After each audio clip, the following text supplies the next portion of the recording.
And hello there, ladies and gentlemen. We are back once again, bringing you another awesome day of Heroes of the Storm content. We've got two incredible cups going on for you today. Later on, we are going to have the Division 4 Cup, where Trisk Efficient, oh good lord, I should not have gone into that unprepared, are going to be taking on AFK for Coco. They are the old German efficiency, I believe, but they've now very rudely translated their name into a language I have no hope with. They're going to be giving you an incredible best of 5 at 6 European. But first of all, we have got our Division 5 final. We have got not Stonks eSports, the division champions in the regular season, taking on HaukiGaming. Now, such an incredible contest couldn't be handled alone by any one man, least of all someone this incompetent. So I've got two fabulous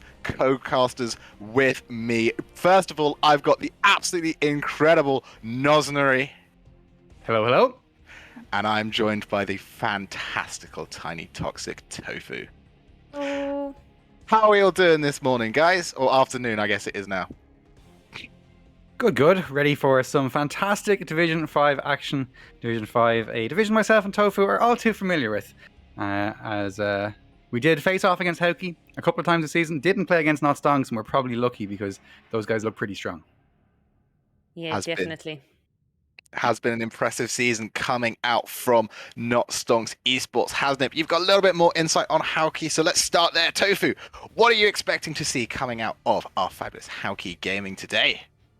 Well, just a little bit of information background that Hauki actually placed 8 in the whole series this season, while they're facing non-Stonks eSports, which were the top of the division. So, you know, this is an uphill battle. They had to face us in the quarterfinals, 1-3-2. They faced Fast Feed Value and the semifinals, also getting 3-2 with a reverse sweep. Like, this has been a grind for HaukiGaming. So there's a bit of enjoyable banter and history behind it, and we are secretly cheering on for them, of course.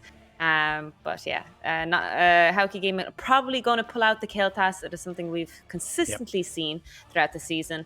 It is their very, very big comfort, and something on Tune of the Spider Queen I think that they'll definitely rely on.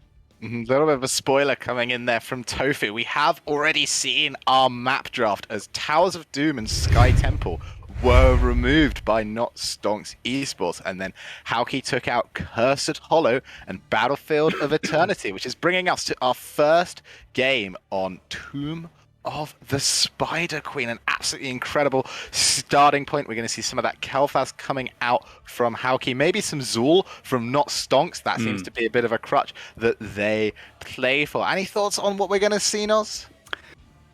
So obviously the patch is still relatively new, so the likes of Rhaegar and Johanna, which have been kind of permabanned or highest priority for most of the season, maybe not as high priority now. So most of the data that we have on these teams from the regular season is kind of, I wouldn't say irrelevant, but it's not as up to date as it would have been had we been playing on the previous patch. So it's kind of hard to say. But each teams do have a pretty high priority on Junkrat, which is something which we could see this evening. Obviously a very annoying hero to deal with. Pretty strong on Tomb of the Spider Queen as well, so wouldn't be surprised to see it get pulled out here.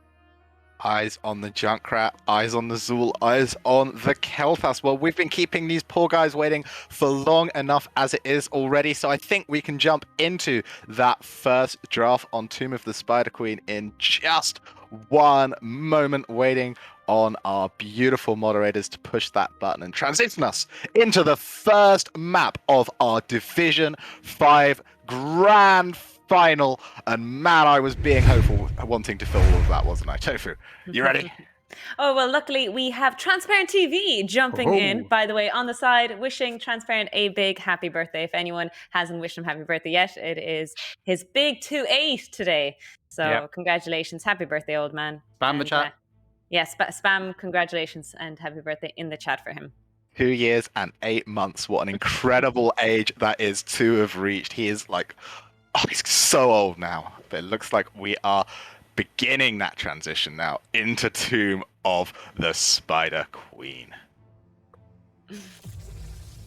Always a fun map to cast. It is one which usually does tend to go that little bit later as well, so it does open up if you want to go for a more late game strategy. But we all know how snowbally this map can be as well if you can get those back-to-back turn-ins. So going for a more early game focused comp, definitely an option here as well. It will be very interesting to see what direction these teams want to go. Yeah, definitely. We're going to see that HaukiGaming are the ones with the first ban. Something that we've consistently seen throughout the season, the team with first pick tends to be slightly favored, with the meta right now, with Johanna, Stukov, and Rhaegar being such heavy priorities. You've basically room to let those two bans go, and you're going to get the other one. So we'll see what HaukiGaming prioritize, and they ban that Stitches that stonks eSports actually have a 100% win rate with. Yeah, he's even in their profile picture, so you know that is definitely a big pick for them. And I've casted enough Hauki this season to know that Pumax and Dakutaku are both kind of hook magnets, so maybe not a bad ban. But we do see Pumax's Kael'thas getting removed as well. Very much a comfort pick for them. And as you mentioned, very strong on this map, so no real surprise to see it getting taken away. Yeah, I did mention earlier that Kael'thas is going to be a very big priority for Hauki, but it looks like the Blood Mage isn't going to get any action today. One more ban coming out here from HaukiGaming, and it's going to be Rhaegar. This does mean that the next ban is either Stukov or Johanna, or maybe they'll let both through, but that just means that either Stukov or Johanna go over to Hauki. Yeah, as you said, you could let both through, and then it's like, okay, we get one, you get the other. That's definitely an option. But maybe they do just feel that perhaps the Stukov is a little bit too strong right now. So they are going to remove it. Does mean Jojo is let through, but obviously, again, Jojo was nerfed on this patch. It was mostly damage nerfs to her, so she's still very tanky, still difficult to deal with. Her double blind, obviously, very disruptive if you're playing something like a Vala or a Lunara who has to be consistently auto-attacking. But LSK happy to lock in the Crusader as the first pick of this series. Yeah, bear in mind though, even before the big buffs on Johanna, she was such a heavy prioritized pick on Tomb of the Spider Queen. She was like the signature tank on this map. But we do see Zul, a very good double soaker being picked up here, and Anduin as the healer, the next best healer basically right now in the meta after Stukov and Rhaegar, arguably Brightwing to follow, which I do expect Hauki to lock in now. Yep, it has been something which they have leaned on in the past, so would not be surprised to see them picking it up here. They could also just go for offlane and some DPS here, so it will be interesting to see what direction they go. They are going to lock in the Dahaka, which is something that Turbap does play quite well, and Lunara coming in for Dakutaku as well. He'll be hipping and hopping all over the place, trying to get some damage down onto that Zul in particular, slow him down, try and dissuade him from getting these big root engages. Yeah, a lot of people tend to prioritize Dahaka on big maps for that global pressure, but Dahaka just can zoom really fast if there's plenty of bushes to go through. And there are plenty of, what are they called, vents, I guess, in Tomb of the Spider Queen. Malfurion is banned out, which is something that they do play a good bit. Makes sense that they will get rid of that Malfurion. Mazza will be very, very disappointed. But it does mean that Brightwing is left to be picked up here. Yeah, that's pretty much the only other healer left that they have shown this season. So do expect that Brightwing to come through. It does mean they'll have the double global, which can be very powerful in the right situation. We do see that Cho'Gall ban coming through. So I'm not sure if that is something that Not Stonks have shown in the past. I mean, if there's any map to pull it off, it is probably Tomb of the Spider Queen. But I mean, anyone who's ever played against the Cho'Gall knows just how annoying they can be. So let's get rid of it. Yeah, just a reminder as well, the predictions are up and running, so place your bets as the blue team locks in May as their main tank and Falstad as their DPS. Some globals being picked up from probably one of the smallest maps in the games. I like it. Well, I mean, the globals, they obviously get more value on bigger maps where, I mean, you have further distance to travel, but you can still pull off these ganks very efficiently if you do have a global where you can quickly turn a 1v1 into a 2v1 or a 3v1 if you have a Brightwing getting locked in here. So globals, I think, it doesn't matter what size map it is, they can always be useful, but it's actually going to be Deckard coming through for Mazza, and Pumax will round out Hauki's draft with the Tassadar. So fantastic wave clear from Hauki. They are going to have a lot of priority. But I wonder, are Not Stonks looking to set up Zul to be double soaking and then just kind of forcing bot lane pressure with the rest of their competition? This last pick should give us a bit of indication on what they want to do. Yeah, it could be a Sylvanas for deactivating that fort. It could be a Jaina for that single target burst, but it's actually going to be a Cassia, something they have picked up a good bit. And we're going to see how much value they're going to get out of it. I will say that the blue team is a tad bit squishy. You know, when you do pick up Zul offlane, you are a little bit on the softer, tender side. But, you know, and they do have the chicken there, so they could cook him up as well. So we'll see what kind of battle will happen between the red and blue team in this first series. Indeed. Cassia obviously did get buffed on this patch. It was mostly the AA build, which I don't think you would usually pick into the Johanna, especially when she does have these double blinds up and available. But they do have blinds on their own side with the Mei, and I think one of the talents that did get buffed on this patch was the level 7 talent, which means you deal extra bonus damage against blinded targets. So maybe that is something that they are leaning into now. And also, Lunara auto attacks deal a lot of damage late game, so if you can blind those, it could be a formula for success. Indeed. Dude, very strong, Charles. Set up here. But we're going to transition ourselves now into that first game. So I'm going to hand over to my fabulous casting pairing to bring you map number 1 of our grand final. Tomb of the Spider Queen. Take it away, Noz. Thank you very much, Luca, and welcome everybody to this Division 5 grand finals between Not Stonks eSports and HaukiGaming. On the left-hand side, we have Jola playing the Anduin, Pesky on the Mei, Moist playing Falstad, Zen playing Cassia, and Teski is going to be on Zul. Let's see some love in chat for Not Stonks eSports. And in the right corner, we have HaukiGaming, the other Finnish team. We have Turbo playing Dahaka LSK on the Johanna, Pumax on the Tassadar, Daku Taku on Lunara, and Mazar, how bizarre, on the Deckard. Yeah, good point you pointed out there that both of these teams are Finnish teams. So no matter what happens, there will be some form of Torilla this evening somewhere in Finland as these two teams battle it out for their national pride. But coming in at level 1 talents, we do see it is actually going to be a Impale coming through for Cassia. Not going for the auto attacks or the keeper. There's a big lick down onto the Zul already. And that is Anduin's pull being burned 30 seconds into the game. Yeah, Anduin had to use a very early pull there to save Zul's booty, but the booty did get saved. We do see Falstad actually rotating into the offlane, and Zul's going to be in the 4-man. Very nice rotation, actually. Like, it's not what I predicted. I thought it'd be Zul double soaking and the rest in the bottom, but, you know, I'm glad that eStonks are keeping us on our toes. Yeah, Dahaka does tend to struggle quite a bit into ranged matchups. It is a very difficult thing for him to deal with. So sending the Falstad down will mean that he is going to be struggling a little bit more. And it also just means that they have a bit more wave clear in their 4-man because they don't have the best wave clear without him, I think. So it does make a little bit of sense in that regard. Yes. Moist is checking that siege camp, but it isn't being taken because Maza and Dakutaku are actually taking the bruiser camp on the right-hand side. The rest of the blue team rotating bot side. They might be able to take this. But this camp timing is very good from HaukiGaming. They're going to be able to cap this quite early and maybe contest that bot siege camp anytime soon.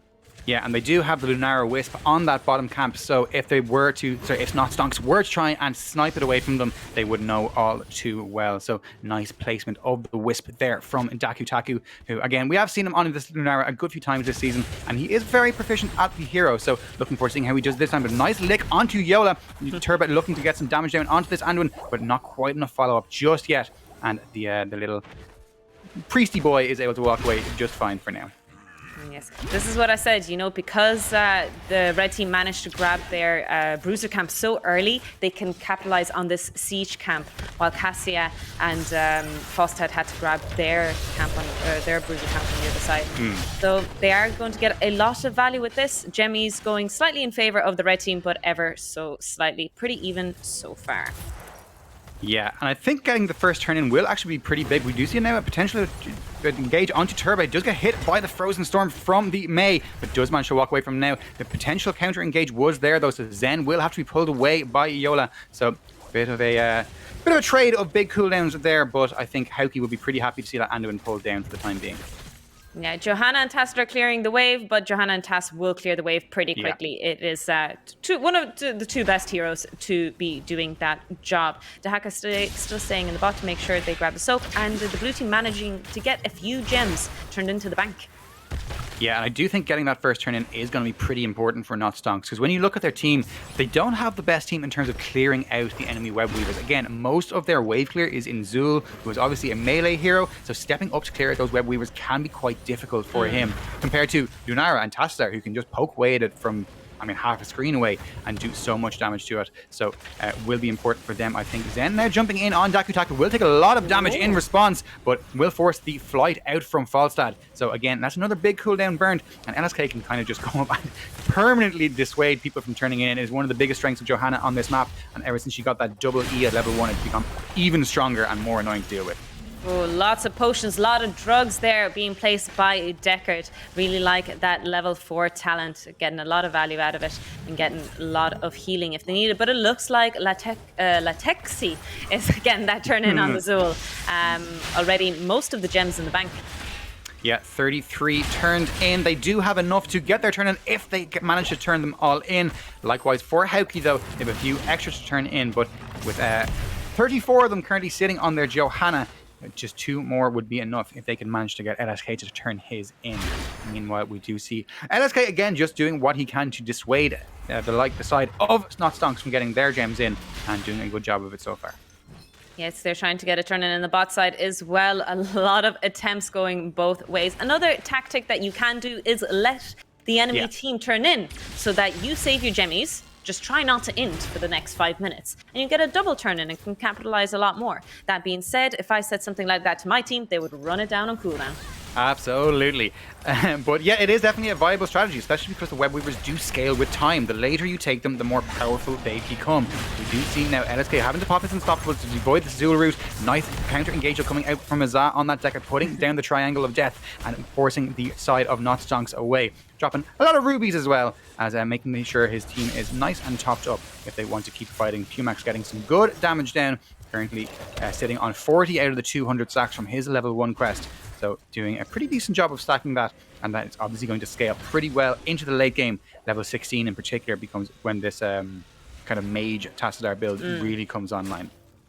Yeah, that Falstad flew 2 times the exact same way in pattern on cooldown to the top side, thinking there was going to be a fight. So it is slightly favoring in XP towards the blue team, but ever so slightly. They might be able to reach level 10, but it might be clutch. Oh, Johanna might be actually getting her 40 gems in, and the first turn in goes over to HaukiGaming.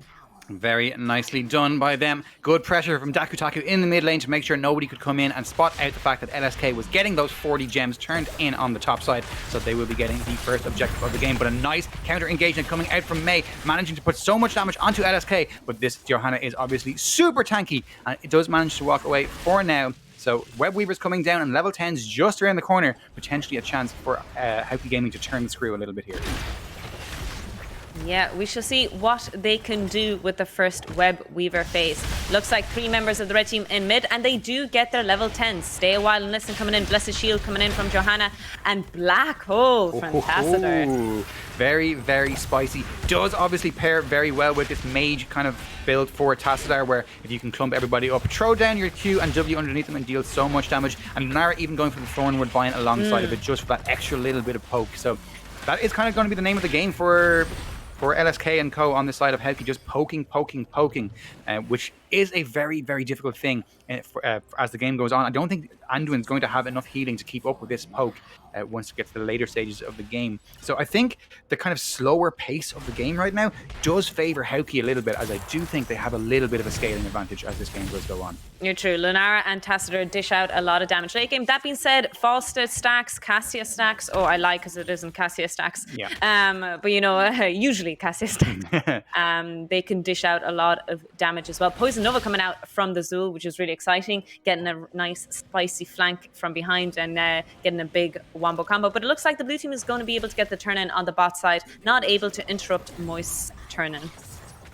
And indeed, they weren't. But again, we did say this earlier, they do have some pretty good tools at defending these web weavers, and especially with the Thornwood Vine coming out from Lunara, being able to poke them from a distance will make the life a little bit easier for them. They do have a fantastic wave clear, so don't think they will be too worried just yet. But for Not Stonks, I think the goal right now is just try and get a little bit of damage down onto the front walls, but perhaps try and take a few of these towers. Obviously, taking the turrets does still give that immediate burst of XP. So if they can accelerate themselves towards their level 13 with this objective phase, they will be very happy to do so. Yes, definitely. Pushing in 3 mid, Zul on top and Mei at the bottom. Very interesting orientation, but I suppose Zul is a substitute tank, so I guess I can't blame them. He can be used as a tank if needed, while Mei battles it out against Dahaka. But fantastic wave clear so far from the red team. You know, Tass did a good job top, and Lunara doing work in the mid lane as well. The bot Web Weaver phase about to fall any second now. Yeah, Turbo doing a good job of denying that. And both teams do have enough to get their second turn-ins of the game if they can manage to find the room to do so. But again, both teams actually do have a lot of tools for interrupting these turn-ins. For the meantime, though, Hauki will move over to take this siege camp, which will give room for Stonks to get their second turn in, those back-to-back turn-ins, but obviously the Bruiser camp is pretty good at defending and kind of nullifying the push in the mid lane. So maybe that was a tactical decision from Hauki to let them get this turn in and just defend it with the camp. Absolutely. Like you said, they're playing it a little bit slow, and the strat here is that they think that they're going to scale a little bit better into the late game. So they're investing in it early. As long as they don't die and lose their gems, everything will be fine. Absolutely. And again, best of 5, grand finals, teams can a lot of the times be a little bit more nervous coming into these sort of situations, and a lot of the times you're not going to make the 50-50 play. You're going to be a little bit safer, just try and get your feeling for the series and kind of build that confidence. So that will be maybe on the team's minds so far, as obviously not too much experience in these sort of high pressure situations. But that being said, nice bit of an engage here, and we do see the sleep going down from Deckard. Johanna is there with the Blessed Shield, and will it be there to follow up? Nice coming out from them, but the counter engage now does come out with the light bomb. Huge black hole as well, but the damage just isn't quite there yet. Really nice gust there to try and save the Zul, but Zul does fall. Pexi is popping extremely low. Mei tries to get away. Johanna is suffering to Lunara's poison damage, trying to get away. The blind to secure kill, and he falls. Anduin does not live to see another day. Really nice counter engage. Pexi brushing himself out of there, not brushing, eating himself out of there. And yeah, gets out. Hippity hoppity, your booty's her property. Lunara coming in and making sure that the first 2 kills of the game go over to Hauki, and they are now trying to pressure in this mid lane. They do have the turn in if they want to get that in, and it looks like LSK is going to move up. He has 1 over in terms of the number of gems that need to be turned in. So this is going to be the second Web Weaver of the game going over to Hauki as they try and potentially get some forts down now, with this mid lane in particular being very exposed, and top lane having the wave pushing in. And definitely an opportunity for some structural damage to go down now. Yes, just mentioning it into the chat that I have minor lags, so do tell me if it gets too bad. I'm sure someone can professionally step in until my internet stops inting. But speaking of inting, never mind, everything's fine. It looked a little vulnerable there, but everything is fine. Turn-in coming over to HaukiGaming, and they're going to try and capitalize on it with a whole level lead. Yep, and well on their way to the level 16 as well, so something that Stonks might have to take into account. Turbo, though, Mazza with a huge sleep! The black hole will go down as well, but there isn't that much damage to follow up, as we do see Cassie is jumping into the backline and preventing Pumax from getting too much more damage down, potentially taking a lot of damage themselves though, and Zen will have to be pulled to safety. Oh, false stat Gust being used means Hack is a little isolated for a while here. Nice damage going down. We do see Pumax getting some damage down onto Pesky, but so far nobody else is going to fall. Web Weaver did get the bot forward as well as top, so a pretty successful turn in for Hauki, and they will make their way over to defend this mid lane camp as they make sure that they can keep complete control of the map. Yes, that was a really nice engage and counter engage, and it looked so messy for both sides of the teams, but it does seem to be favoring Hauki. They have a turn in right now, and they have level 16s coming in. Pretty standard here. Holy Renewal coming out from Johanna, Tunneling Claws, Thermal Lance, Accelerated Contamination, and Scroll of Stone Curse. Yeah, big power spike for this Tassadar. He is now going to start absolutely shredding with these Qs. Mei in particular is going to feel the brunt of them, you feel like, as well as you mentioned, Accelerated Contamination coming out for Lunara on 16. Pairs very, very well with the Choking Pollen on level 7, which obviously has become the meta for Lunara now, giving her so much more burst damage when she was traditionally known as a hero who her biggest weakness was the lack of burst, but not a problem for her anymore. Pesky now jumping in, does manage to land the ice wall onto LSK, so temporarily a 4v5. Yes, LSK is a little isolated. Does pop unstoppable. Cassie going in onto the Deckard. Maza Hadza running away very, very bravely. Of course, Deckard is surprisingly very tanky for a healer, so it isn't quite easy killing him. We do see LSK trying to get a turn in here. Zen stepping up very boldly onto the Cassie. It does get almost rooted. Yeah, they are trying to just get those turn-ins where they can. But level 16 coming in here for the blue team as well. Yep, 16s are in fact here, as you mentioned. Static electricity, a pretty big power spike for this Cassia, as well as the double pull coming in for Anduin, making life a little bit easier for the rest of the team and allowing them to play a bit more aggressive as they still search for their first kill of this game and this series. Oh, a little bit of lag spike. You know what? This time last season against HaukiGaming, this happened as well. My internet was... It's Hauki. It's Hauki. They're saboteurs, as we do see the lick going down onto Pesky. But obviously, this Mei is very, very tanky. Can walk away for now. Wasn't too much. Oh, that's a huge ice wall! That is the biggest ice wall I've ever seen. Fantastic light bomb coming out here from Andrew as they're focusing on Pumax. Deckard does fall and Turbo follows suit. A lot of damage coming out here from Zul's Poison Nova, but it isn't enough to secure another kill. Pexi tanking the force, but it will fall eventually. The frozen tomb coming out from Pesky as they do manage to get their first 2 kills of the game. It's a big black hole, but that's not going to be enough for Pumax to get away as we do see Tassadar falling. LSK now getting rooted as well, but not Stonks bursting into life in this series as they get their first kills. Oh, fantastic team fight here, and it is really what eStonks needed, especially as the red team were getting into the late game. They do have a turn in. They are a little bit low in HP, but they're mounting up, getting that turn in, getting that soak top lane, by the way, because your tower's falling, FYI. They'll probably grab it any second now, get the turn in, and push out the lanes, hoping for a double turn in if they collect enough gems as well. Yeah, double turn in at this stage of the game can be absolutely crippling and can be game winning if you do manage to find it. Pesky looking for another kill here, not quite able to find what they were looking for just on this occasion. But they do manage to get their turn in, which obviously at this stage of the game, it's very, very scary. If there's a single kill, perhaps you start losing your keeps and all of a sudden map control goes in your opponent's favor. Yes, indeed. But if there's anything that the red team have, it is wave clear. So, you know, as long as they chill, as long as they don't overcommit, everything is fine. As we do see the spiders being cleared very quickly already in the mid lane.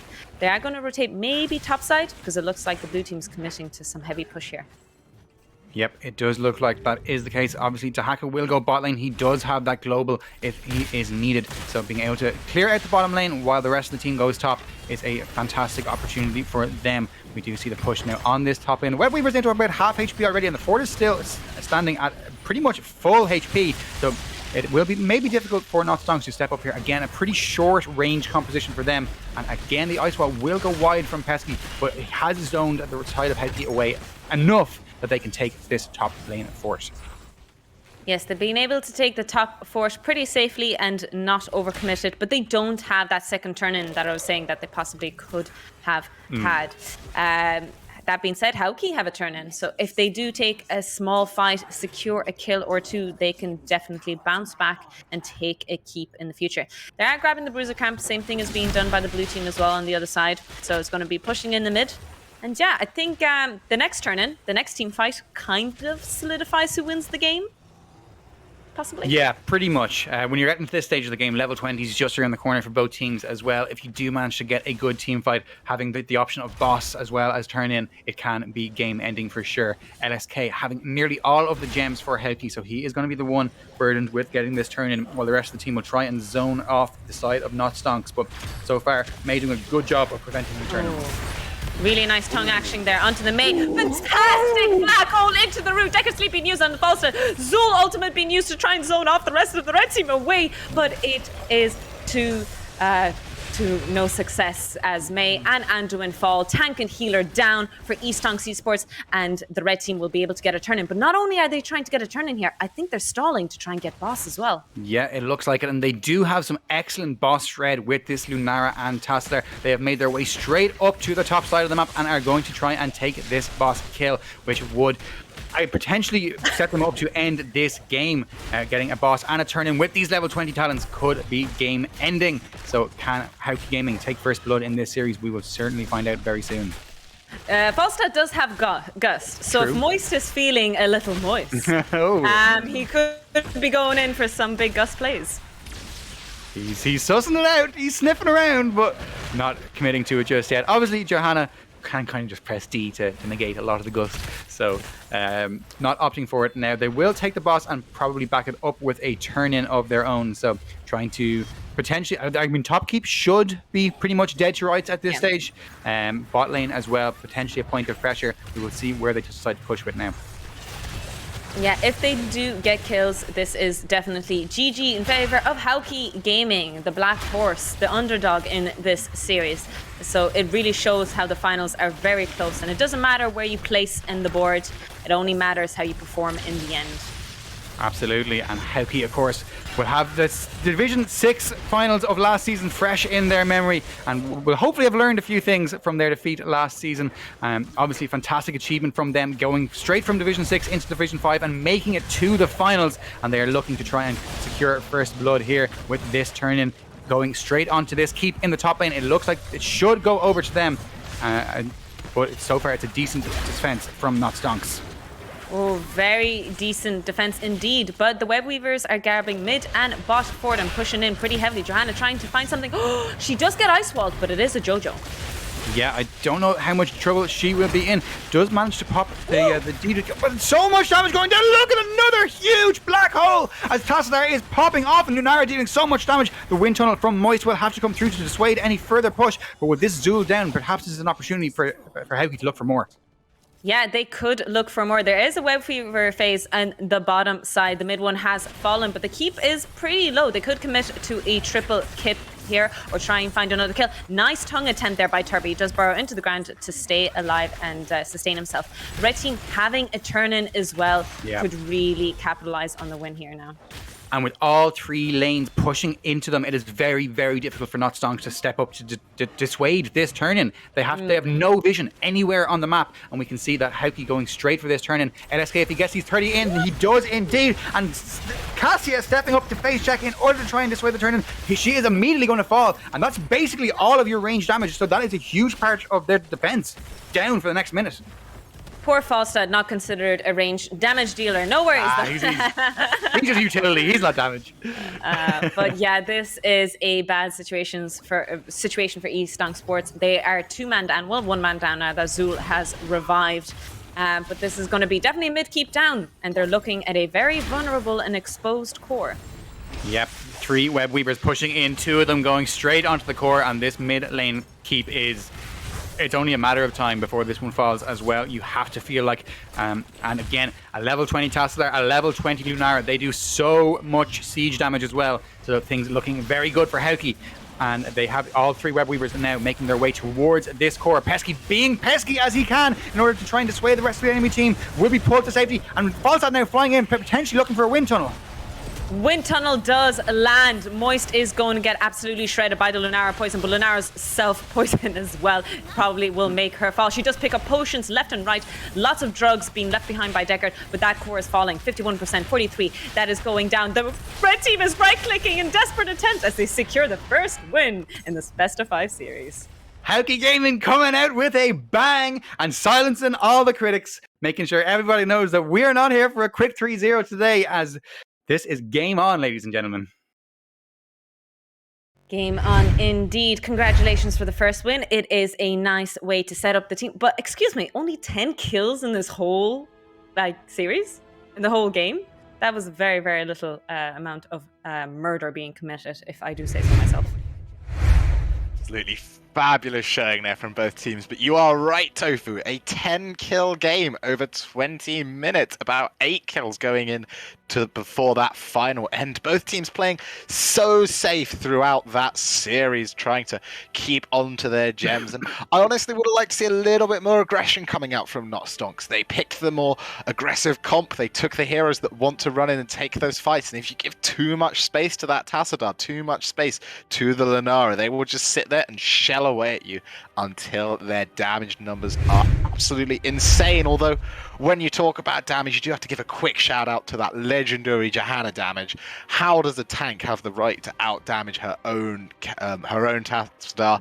I'll never know. I'm not part of Blizzard's balance team. Still, game number 1, that Johanna really showing her value on Tomb of the Spider Queen. Are we going to see her again in the rest of the series? What do you guys think? Well, okay, I set you up for that. I paused purposely. Thinking you were taking it. Well, as the tank player. Yeah, true. No, I think if there's any map to let her through, we shouldn't have let her through on Towers of Doom. But that being said, the higher you go, the more you see Johanna let through. You'll even see that Johanna doesn't get so prioritizedly picked up. But I think on Tomb of the Spider Queen, I think that was the only mistake. She might be let through later again in the series. Just because it isn't going to be too many more. Surprisingly, in Heroes Lounge, we don't play the same map twice in a series. Really? That's an idea. Oh, that was back in the old days, right? You used to start every game on Cursed Hollow, and then you could pick any map you wanted, and all the teams just picked Cursed Hollow. And I think like the very first HGC was 90% Cursed Hollow or something ridiculous like that, as all the teams were like, we don't want to play these rubbish maps, we want to play Cursed Hollow. And now no one plays Cursed Hollow because they made shrines, and everyone thought it looked pretty. Pretty much Indeed. We do see Nostonks have opted to take first pick for the next map, so no real surprise there. Hauki asking for a 2-minute WC break in order to, make sure they're feeling nice and fresh for the next game, and maybe figure out where they want to take us. So, has to be said, with that first or higher division priority, it's very bizarre to me to see that no team seems to care about Blaze at all. Blaze is nuts right now. Like, Blaze is the new Johanna. And he's just sailing on by. Like the wave clear, the stun on a short cooldown that hits the entire enemy team. He basically has blessed shield every 10 seconds. And he's got bunker after he blessed shields, and he just sits there and shoots fire at people. Plus, thematically as a hero, what is cooler than burning the enemy team to a crisp? I mean, he's the whole package. I'd love to see him pop up at some point. I think that both teams kind of knew what they wanted from their frontline without, but honestly, main tank over the Mei, the Blaze probably would have added some value. Main tank frontline alongside the Johanna definitely would have been absolutely insane. So we'll see.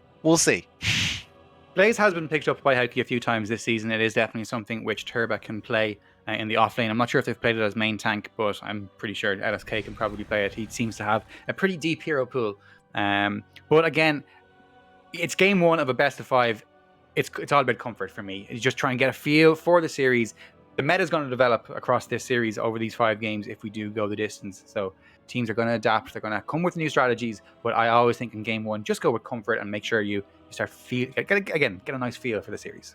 It's always nice to know if you can win with your comforts. And now that we've seen that Hauki can win with their comforts, it'll be very, very interesting to see how is it going to be adapted to. What are we going to see our blue team bring out in order to address that comfort? And as we're still waiting on that map ban, I do have an important question to ask you, Nos, because you mentioned something about Hauki playing in a final and not quite making it last season. I wasn't aware of this. Can you give us some more detail? Yeah, so for those of you who don't know, Tofu and I play for the special theory of clan ability.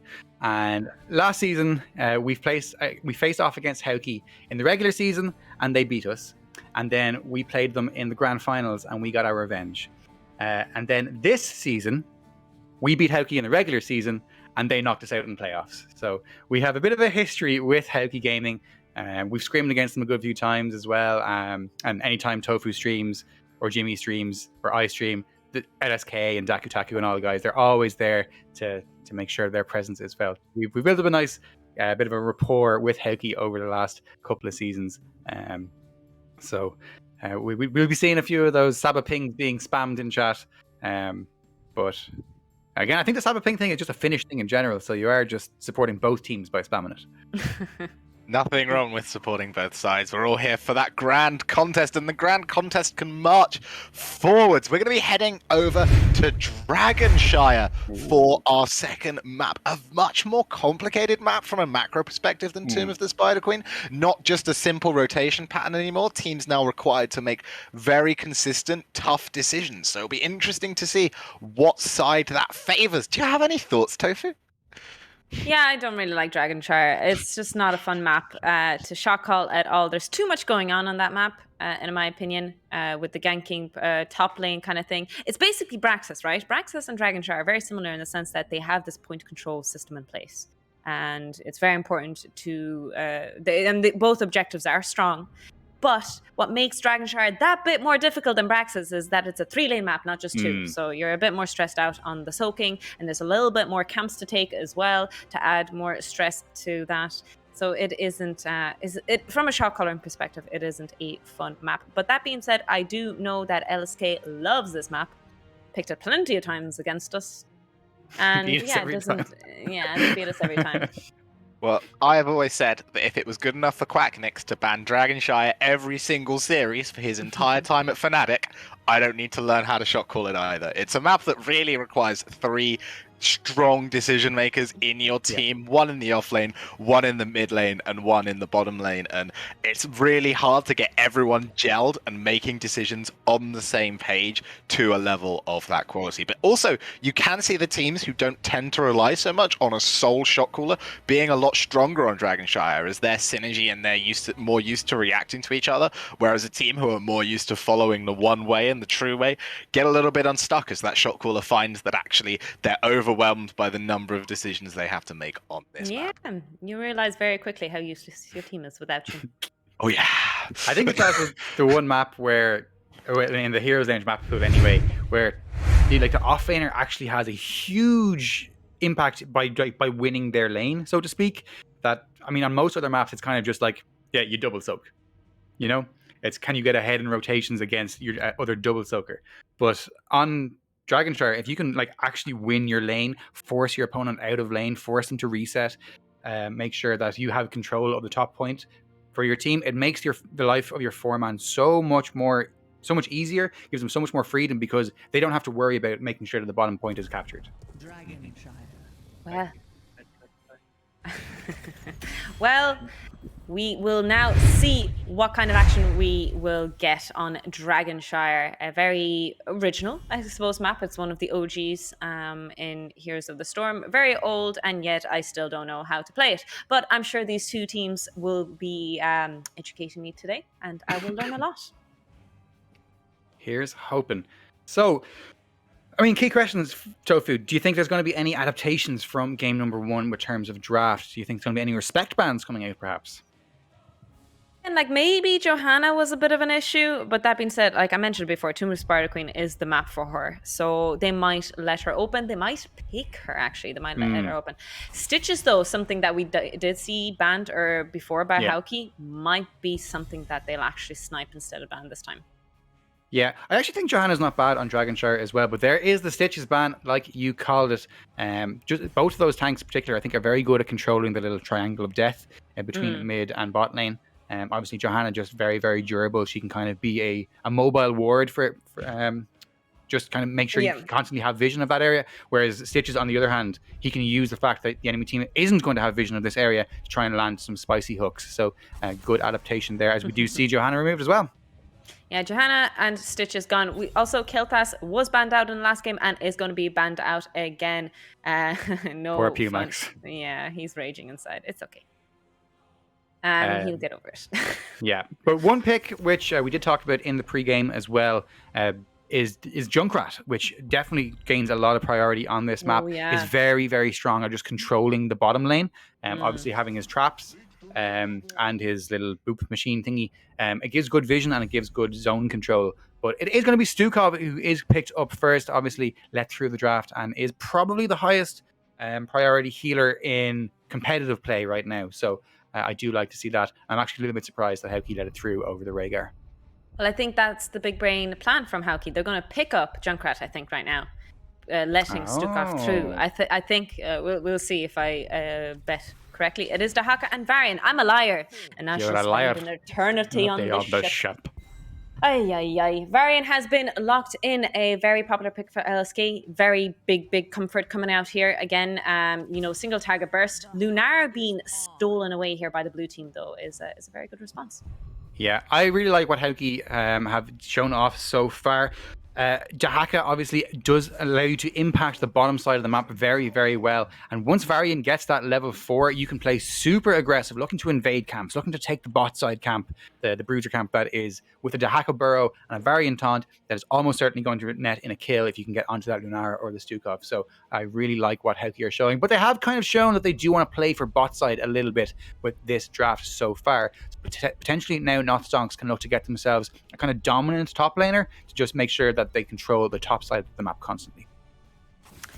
Yes, the Junkrat has been removed. I'm surprised that they aren't going to prioritize picking it. That being said, though, when you have a Nubrak on the enemy team, maybe you don't want Junkrat. Maybe you want something that can kill a Nubrak fast when he burrows in. And Junkrat isn't particularly a quick murderous hero.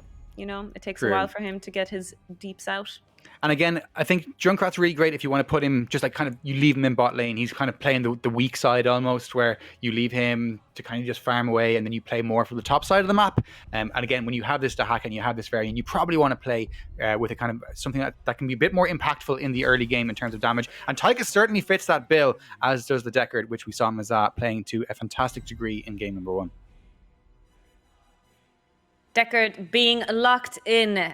We did see amazing sleeps and amazing roots and amazing rubies as well. So I think Deckard got a lot of value in Tomb of the Spider Queen. We'll see if he can do the same on Dragonshire as the last locks coming in here. Gul'dan and Sonya.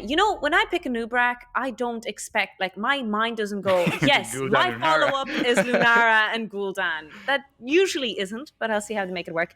Pumax locking in the Chromie. The Sand Gnome is going to get some action. She's very good on this map. Kind of the same idea as Junkrat, like you said. You kind of place her safely in the bot lane. She can poke, she can just be a nuisance and grab that wave as safely as possible. But she's also really good burst follow-up for this variant, where they have Tychus and Chromie. It means that nobody on the enemy team is safe. They can absolutely shred all 5 members if any of them get caught out. I think early game, Hauki have such a dominant composition. It's going to be very, very difficult for Stonks to deal with up until level 10 at least. But obviously Lunara and Gul'dan, fantastic scaling. So if the game does go later, they are certainly in with a chance. 2 very strong comps here. Incredible aggression coming out from both sides, and neither support has a cleanse. So there will be fireworks in this opening map number 2, Dragonshire. It is currently 1-0 to Hauki. Will they be able to carry on this impressive run, or are Stonks going to tie them back in? I'm going to hand it over once again to you, Nosnuri. Thank you very much, Luca. And this time I will introduce the team on the right-hand side. In the red corner, we have HaukiGaming with LSK playing the Varian, Mazza on the Deckard, Pumax on Chromie, Turba will be playing Dahaka, and Tychus will be played by Dakutaku. In the blue corner on the left-hand side, we have not Stonks eSports. That's a weird name to pronounce. Johla playing Stukov, Pexi on a Nubrak, Moist playing Lunara, Zen on the Gul'dan, and a Texi on the Sonya. I swear these are Harry Potter spells. Pexi de Nome, right? That's a spell. Could well be. And on the other side, then you've got Mazza, Leviosa. Definitely a little bit of Harry Potter action as we see Gul'dan being tongued under the tower. Zen absolutely being shredded by Tychus, by the Force. First blood going over to HaukiGaming. Indeed, making use of their early game strength, despite the fact that Varian is still only level 1 and doesn't have that taunt yet. But again, we do see them making their way down towards this bot lane now. Moist on the Lunara will have to back off a little bit. Obviously, it doesn't matter if Varian doesn't have taunt. If you get even hit by his little E-engage thing there with a Tychus and a Chromie there to follow up, you're probably dead to rights. So nicely backed off in this instance. Oh, really nice engage there by Nubrak. Sonya going in onto that damage, but Dakutaku popping extremely low. LSK also tanking a lot of damage, but the drugs being left here by Deckard are on point. Mazza leaving a trail of crumbs for his team as they pick them up along the way. Indeed. Speaking about level 1 talents now, we do see it is Sucky build coming out for Gul'dan. Maybe not as hard scaling as the E build, which did get buffed on this patch, and I was actually kind of expecting to see it coming out here, but it does allow a little bit extra survivability, and against something like a Dahak, sorry, not against Dahak, against the Tychus, who kind of wants to get up into your face, it can be a pretty good dissuasive tool. I really like what LSK is doing here. They're trying to pretend like they have teammates around here, like stepping up. Oh yeah, my team is coming. Yeah. But I think the blue team figured it out or snuffed it out. The fact that Tychus and Deckard were actually doing the bruiser camp on the top hand side. I do like that kind of strat. But Gul'dan might, almost got the channel off on the first dragon here. Only 2 minutes into the game. It looks like they're going to get it. As they do manage to wrestle away control of all 3 lanes and will start wailing away. But again, 2 minutes into the game, and with the Tychus there to defend it, this DK is probably not going to get too much done. We can see it's already down to half HP. But it did get a tower in the mid lane, so that is going to be a little bit of experience in the hands of Not Stonks as they try to take a bit of early control. That being said, though, Varian does have his level 4 now, so is a hero all of a sudden. Yes, the red team are online. Finally, they do have a main tank, but Chromie is busy clearing this wave, committing to the W build, what I'd like to call the wavelength, wave clear build, and also the single target burst build. Yeah, well, they do kind of need both of those things with this composition, so I think it makes a lot of sense here. I don't think it scales quite as well as the Q build does, but again, your composition's basically just one-shot somebody, so scaling isn't as important, and I think it's the correct pick here. Scroll of Identity being picked up again by Deckard. Really like this. Oh, nice taunt here onto Pexi. Does burrow out to safety, switching the damage here onto Moist. But Tyke is taking a lot of poison damage. Needs to be careful from that Lunara, as I'm going to heal him right back up. Oh, Turbo showing up into the fight. That he is. The tongue goes just wide, though. LSK now has his eyes on this Lunara, but Moist is able to jump away to safety. LSK looking to try and get some damage down onto Pesky. Nice grenade from Dagger on the damage coming in from Chromie as well, but it's just not enough, as Pexi will survive with less than 200 HP. Oh, so close. Anubarak definitely felt that in his beetle booty, but it does mean that the red team have an opportunity maybe to take the bot camp, knowing that Anubarak went back, or they're looking to maybe siege here, try to capitalize a little bit on this. Blue team grabbing the bruiser camp on the left hand side, while the red team looking to siege on the bot hand side.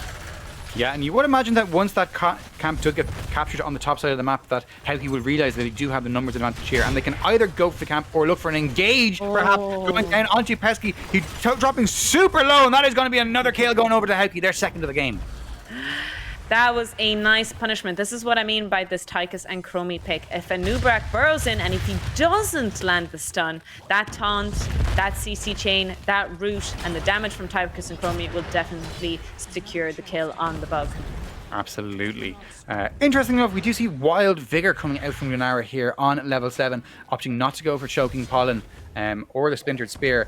This obviously will increase her basic attack damage quite a bit whenever she pops her W, so can be quite effective at shredding through this Varian, but isn't going to have as much burst follow-up, which again, when you have an Anubarak, usually burst is the name of the game, so a bit of an interesting pick up here. Oh, Tychus needs to be careful. Really nice bar here. Chromie being stunned in the silence, can't move, trying to get the potion, but it isn't enough. Daku being drained and sucked.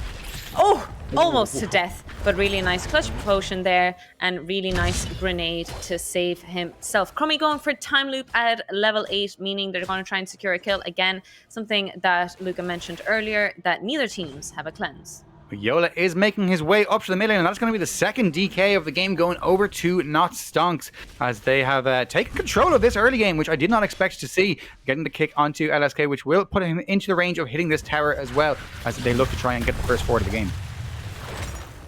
Yeah, they're looking to siege it a little bit. Oh, nice clutch burrow out there by Pexi. Could have been a little bit scary with a taunt and Tychus trait being used on him. But Zen might be a little bit out of position here. LSK looking for a possible pickup. Really nice fear. Really nice time loop. Really nice follow-up. Oh, is it enough though? Zen on 38 HP, 9 HP, and he will eventually go down. Nice pick up there from LSK, getting the kill with the Q. HaukiGaming now maybe in a little bit of danger. He just got kicked away. Petsky trying to follow up, and so much damage in the Lunara, 200 HP, but Deckard is using his stay low and listen, so he can't drop a potion. Oh no, Dehaka does get cocooned, and it looked like such a clutch situation for Tychus, but it wasn't enough. Really nice Took of Silence, really nice CC chain. Oh, that's just disgusting. But Termer does manage to get his passive up. Moist is actually popping extremely low. LSK securing the kill onto Lunara. Crummy dishing a lot of damage here, but LSK is most definitely going to fall. I'm going to jinx it now, and he's going to live, and I'm going to be very embarrassed now. Classic. Caster curse coming into effect. But Tofu, in the last game, we had 10 kills in 20-something minutes. This game, we have 7 kills in 6 minutes. It's an absolute bloodbath, and I am living for it. All right, Zen at 9 stacks at his level 1. Chromie, 16 out of 20, very, very close to completing it.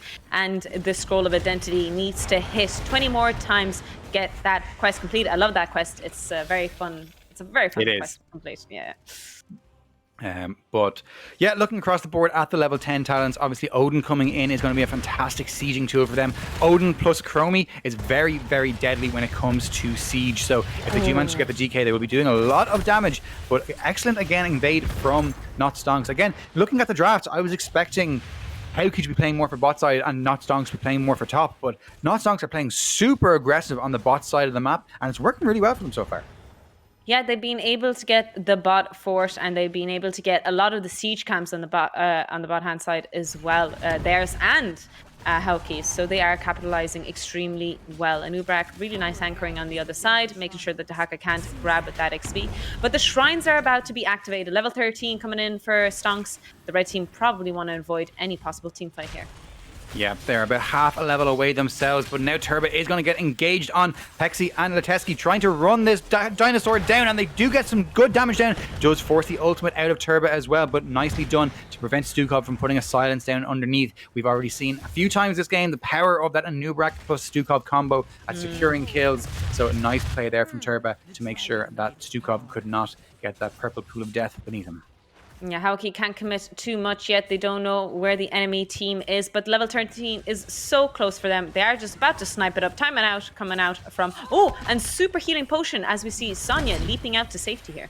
Yep, forcing the leap out from the Sonya. Nicely done by Turba, throwing out that tongue, which probably would have connected and potentially resulted in that Barbarian falling. So nicely played from both top laners there, as we do see Anubrak showing on the top side of the map. So this does potentially give Hauki a bit of a window to look for something, but the rest of Not Stonks are playing pretty safe and backing off nicely, knowing that their top laner has shown, that their tank has shown on the top lane.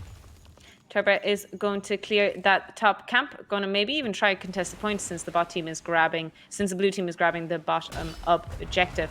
Oh, LSK looking to be focused here by the Zen. The blue team trying to get the channel off, but the red team is here to poke and interrupt them non-stop. Yep, Chromie poke, and now Odin being popped as well, so there is a pretty much 0% chance that Not Stonks get this cap without getting a few kills first, but obviously very difficult to step up into an Odin, so I think just waiting that out will be the course of action for them. It is about halfway through with the Odin timing out anyway, so not too much longer for them to wait. Yeah, honourable 1v1 in the top lane consistently between Dehaka and Anubrak. Anubrak is going to grab the channel for a few seconds, but Turmer is coming back in. Very exciting 1v1. We do see Lunara grabbing the bot. In the meantime, while the red team is just sitting in the mid, making sure that the blue team won't get the channel off, but it isn't an honourable 1v1 anymore. Sonya's coming in here on the action. Turbo trying to juke in between the bushes, in between the objective, but the red team is hot on their way. Yeah, Turbo doing a great job buying as much time as he can for the rest of the team to arrive, and they have arrived just now as the dinosaur falls. The cocoon will go down to prevent Dakutaka from getting damage down into the Tychus, but stay a while and get wrecked! It's a huge ultimate coming out from Deckard. Pumax though getting run down by Pexi and will be forcing the rest of the team away. Oh, fantastic silence from the Stukov, absolutely obliterating the team. But one W from Chromie can secure them a counter kill. Luckily, HaukiGaming get away with not too many casualties other than Turba. The blue team is going to be able to grab the objective again. This is the third objective going in favor of eStonks. Yep, and eSports. There we go. Stonkers. They also hit their level 16, so this obviously a big power spike for the Lunara. I'm not actually too sure if it's a big power spike for this version of Gul'dan. I know it's a huge power spike for both Q and E builds, but I've never really played much of the Suki to be honest, so I'm not too sure how strong this 16 talent is. But reading the description, it does seem like it is actually pretty decent. Pretty decent indeed. Level 16, a little far away for the red team to be battling it. They're probably just going to give mid fort, give top fort, and just say their farewells. And Nubarak looking to dive in here onto Dakutaku. Lovely double stun. Leap going out onto Maza. Chromie under the silence. Oh, that is disgusting. That is one horrendous CC jail to deal with, and that is going to be one little dead gnome, I think, as well as the old man taken down. Dragonite now coming onto this top side, trying to get a bit of pressure on the top side of the map. Dahaka is pushing in on the bottom side, so they will know that this is, for now, a 5 versus 2 on the bot side of the map. Dakutaku will pop the Odin to try and get some more damage down, and Moist maybe biting off a little bit more than they can chew with that charge. He does manage to hop away to safety for now, though. Yes, LSK and Pexi battling it in the mid lane, but the rest of Stonks are fighting in the top lane at the moment. They are trying to get the keep at 12 minutes, and this will actually give them a great opportunity for an end game potential. Yeah, top lane usually not one you see being prioritized on this map. The Stay One Listen will go down onto Gul'dan, but it's a big powering swipe to keep everyone else away. The tongue will go down onto the Gul'dan, though. Does drop the Horrify before he falls, so it will probably make it difficult for the side of Hauki to chase for any more, but they are still chasing. Nice scroll coming out from Deckard. Dakutaku chasing for more as well, but it looks like they are out, especially with that cocoon being popped. Yeah, Cocoon being used here to get the team away, but it's okay. Cocoon is a very short cooldown, 1 minute, it will be up again. That doesn't seem right. It's such a strong ability. But I suppose it's the whole idea of competitive and solo queue kind of idea. Yeah. Aggressive play coming out here from HaukiGaming. They're going to grab the siege camp on the bot hand side, finally getting revenge. Really nice taunt here onto the Sonya. Really nice follow-up coming from Dakutaku. Does leap out to safety.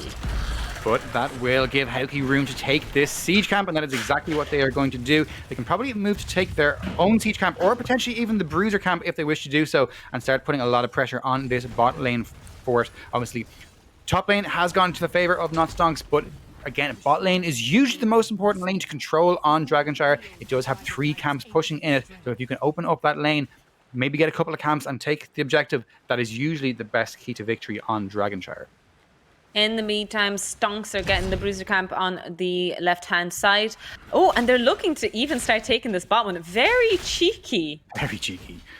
And they get away with it. Oof. Getting away with murder here. I would be thinking that HaukiGaming would be looking for a fight right now, because that level 20 is coming in hot and fast for the blue team. It certainly is. Level 20, obviously, big power spike for Lunara as well. And like Lunara's 16 and 20 talents, it basically doesn't matter which talents you pick. They are all just such a huge power spike. I personally like the one where you do extra damage against the poison targets. It kind of just, it scales ridiculously well. Even once you get past the level 20 mark, every level after that really increases your damage, as we do see now. The team just sieging away on this bottom side of the map, and again Dakutaku will just pop this Odin in order to help clear out this bruiser camp while not Stonks make their way towards the mid lane.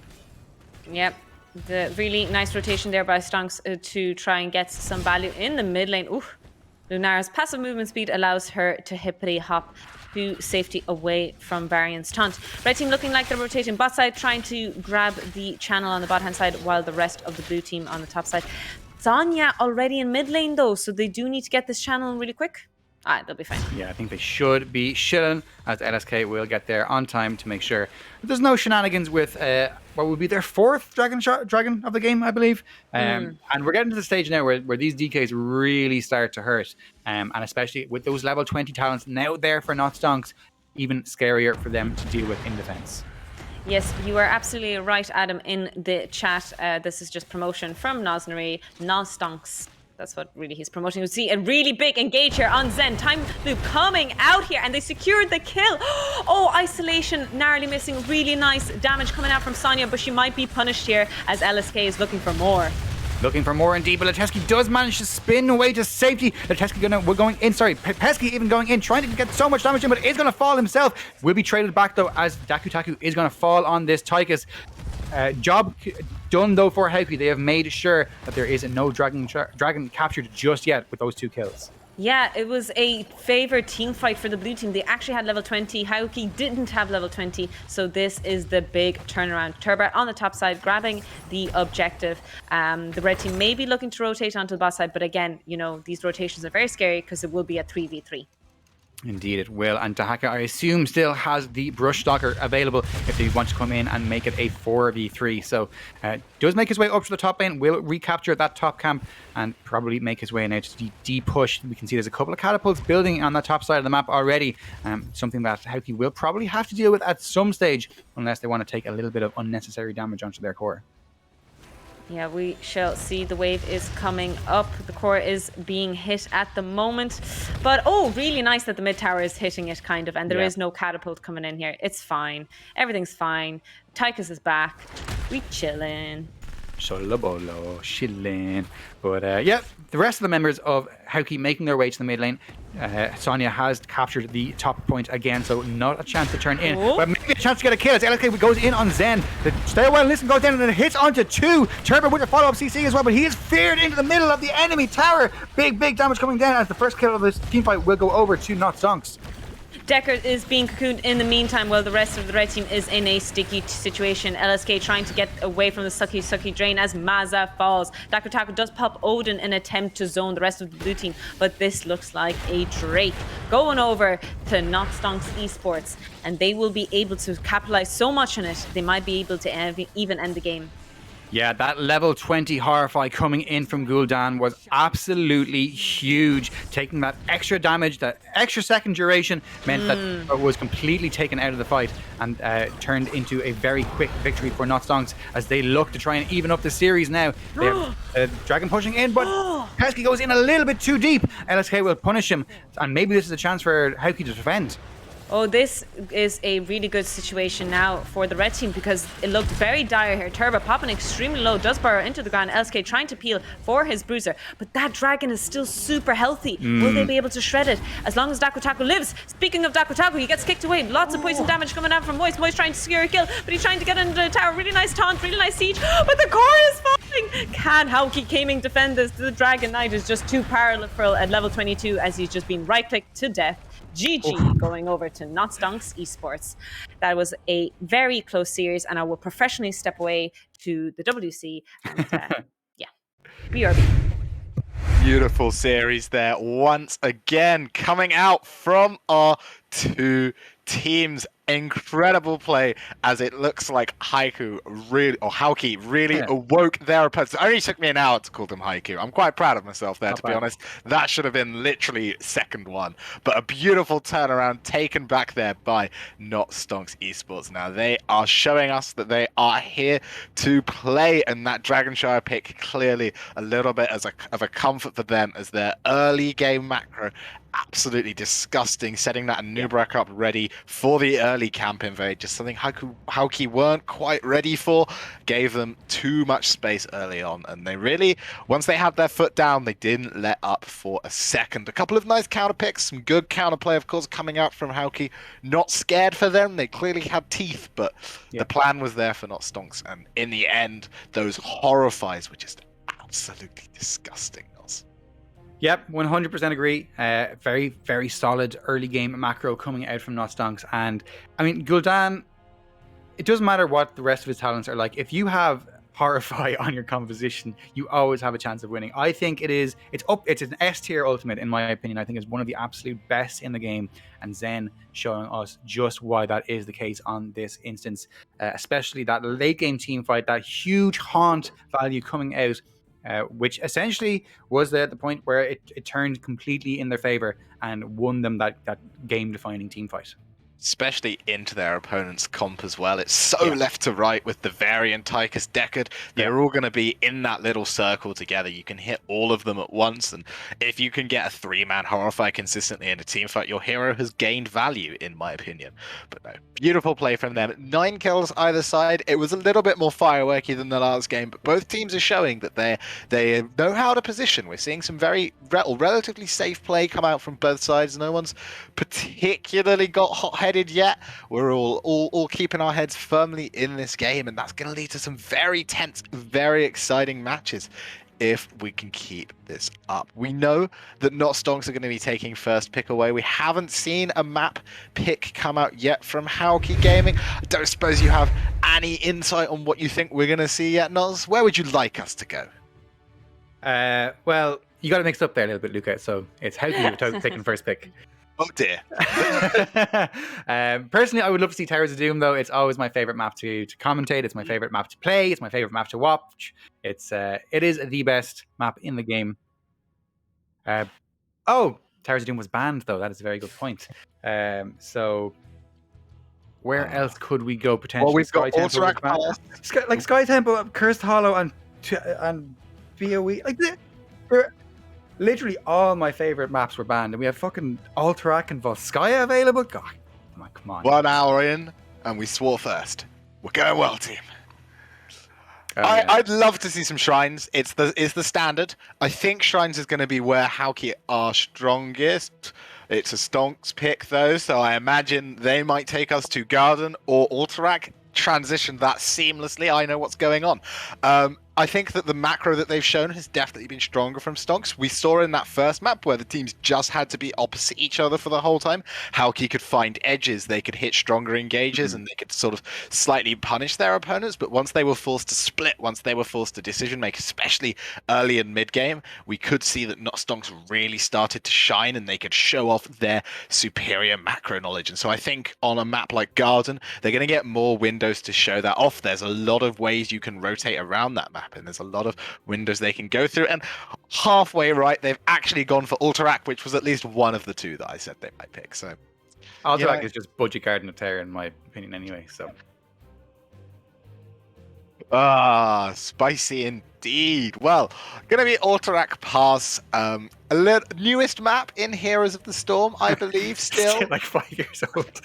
Remember Urel, guys? Remember when she was a new hero? Good lord! But you know, it for anyone who really has lived under a rock for 5 years, 2 bosses, top side and bottom side, are both very difficult to cap and very difficult to scout, which means that you often get into these weird boss trade situations where the team behind will just start doing a boss and the enemy team will be in the wrong part of the map and will be sort of forced to give. But it's not like Cursed, where you just do your own boss and everyone knows what you're doing. It is literally a coin flip as to which boss they're going to run through most of the time, especially in the lower divisions where they're not necessarily assessing the lane they want to push down very accurately. And so you kind of end up in these really weird cases where enemy tanks will burst through bushes to contest the team they know are doing boss, and oh dear, they're in completely the wrong side of the map, and now they have to try and rush this boss and back out to defend. It's also got the really weird cap capturing mechanic where most of the top teams have come to the conclusion that the best thing to do in the early game is push the other lane and kind of just poke it if you can. But we'll see what the teams want to do here today. Yes, some of the popular bans and picks that we saw today were including Stitches and Junkrat, which are one of the classical cheeses on Alterac Pass, on the Alterac Pass pizza. They do tend to, poke a lot. They try to interrupt the channel. Again, something we saw in the last game, Chromine being picked up again for that purpose. So again, we did see the Junkrat and Stitches ban. It'll be something that I think will remain consistent here. I don't think it is avoidable. Yeah, completely agree. Then the other thing that you see a lot of the time being prioritized in this map is heroes who can merc pretty well. Obviously, the mid lane camp are very, very important on this map. In many ways, it's more powerful than the bosses. So we see the likes of Hogger and Sonya perhaps being a bit higher in priority here. So will be interesting to see whether or not this kind of priority onto Haka continues for Hauki. I think this is one of his worst maps. There aren't that many nice brushes for him, despite the fact that it is a pretty big map. So will be interesting to see how the off-lane meta develops as the series goes on. Yes, indeed. We're about to start any second now. There's going to be the third map, Ultra Pass. 1 win to Stonks, 1 win to Hauki. We shall see who will take this map, because it's a cushion, right? Whoever wins this map, they don't need to Yeah. panic, they don't need to stress. They can give up one more map, they can make a few mistakes if they want to. So whoever wins this map kind of has a better mental going into the next game. Yeah, exactly. If you're down 2-1, then literally every map you're playing for the rest of the day is do or die. Whereas if you are up 2-1, then you have 2 chances to make sure that you close it out. So I think game 3 in a best of 5 a lot of the times is one of the more important ones from a mental point of view. But obviously, Hauki got here by winning a reverse sweep in the semi-finals over at Fast Feed Value, down 0-2 after the first 2 maps and coming back to win all 3 of the remaining games, which just shows how much of an importance momentum can carry in a best of 5 series as we get into this draft on Alterac Pass. Alrighty, I do expect that Stitches ban to come out again. That is something we spoke about, and it probably will be prioritized unless it is a first pick material.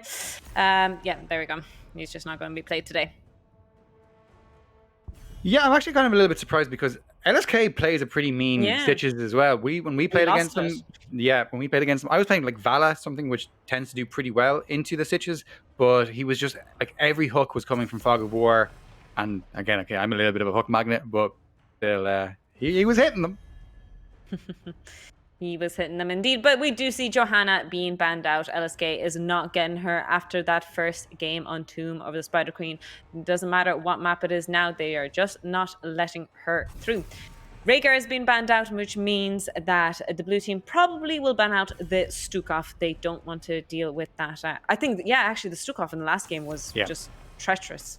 Yep, absolutely. I don't expect to see Stukov getting let through any drafts between now and the end of this best of 5 series. He is, in my opinion, the best pick in competitive play right now, so no real surprise to see it getting removed here by Not Stonks. Right, first pick going to HaukiGaming. The team that had first pick has been winning so far. And he gets his Kael'thas. Pumax finally doesn't get that Kael'thas banned out in 2 games, and they lock him in. Lunara, that being said, has a 100% win rate in this series so far. So the team that gets her wins, or so the blue team is relying on. Very, very true. And Lunara was a very much a comfort pick for Not Stonks during the regular season. They picked it on 9 occasions and won 8 of those 9 games. So definitely a power pick for Moist. And going to pair that with the Sonya for Letexi as, again, a pretty solid offlaner who can merc pretty well. So solid pickup on this map. 2 more picks going over to the red team before the next banning phase. Will we see that Varian? Will we see something else? I do expect the Varian to come out. It is going to be Anduin and... Drum roll. May. So fantastic control from this May. She obviously one of the best tanks in terms of just zone control, which can be very, very important when it comes to the objective in particular, as well as the boss. Obviously, if you can get a big ice wall down, or snowball for that matter, really both ultimates are fantastic boss control tools, and we did mention boss, very important on this map. We haven't seen Junkrat just yet. I do expect maybe Hauki to ban it out now. Yeah, we do see so. Gazlo banned out though, because we have seen Turbo's Gaz before, and it's pretty good. Yeah, they do tend to pair it every time they play Stitches. They certainly usually follow that up with a Gazlo in the off lane. But when you already have, a lot of CC available between the KT, the Anduin, and the May, adding in a Gazlo there who, is going to get pretty free Gravel Bombs. And with a KT to follow up on a Gravel Bomb, that does seem like a pretty good formula for success. So good heads up play from Not Stonks. They've clearly done their homework. Junkrat has been let through. I do wonder if the blue team will snipe it up. If not, though, Dakotaku has the opportunity to steal it away if they don't lock it in now. I do expect maybe a Varian pick to come out here as we see Lucio and Blaze. I'm talking complete nonsense. Don't listen to me. What's new? But yeah, Blaze does come through. Luca was looking for it earlier, and we'll see it being picked up here by Pexi, as well as the Lucio to pair along with it. So Sonya and Blaze running straight at you with a speed boost does seem like a pretty scary proposition. So what will be the answer here from HaukiGaming? Perhaps something like a false start to gust away if they want. It is something that we've seen Daku picking up, but they are going to go for Thrall and Ragnaros, 4-man Thrall. That is not something we see too often these days, but definitely can do work in the right hands. And it does mean that they have a pretty tanky composition overall. Yeah, very surprised with this draft. I've never seen it before coming out from Hauki, so it is very surprising. I wonder how they're going to play around it and if it's going to be Lava Wave Ragnaros or Sulfuric Smash. I'm sure Turbo will keep us in suspense as we see the last lock-in Gul'dan. Very similar draft to the last game. Yeah. Healer and tank switching out a little bit just because both of them got banned. Very, very true. But I think this time HaukiGaming have a much stronger composition in the late game. So if it does go late, which, let's be honest, Alterac usually does, I think they will have a bit of a better time on this map. Again, beautiful comp coming out there from the left side. Absolutely insane Blaze picker, and there are 4 other heroes there as well, I think. But both teams are definitely looking strong coming in here. It's 1-1. It's the 3rd map. It's still all to play for. It's just effectively a best of 3 now.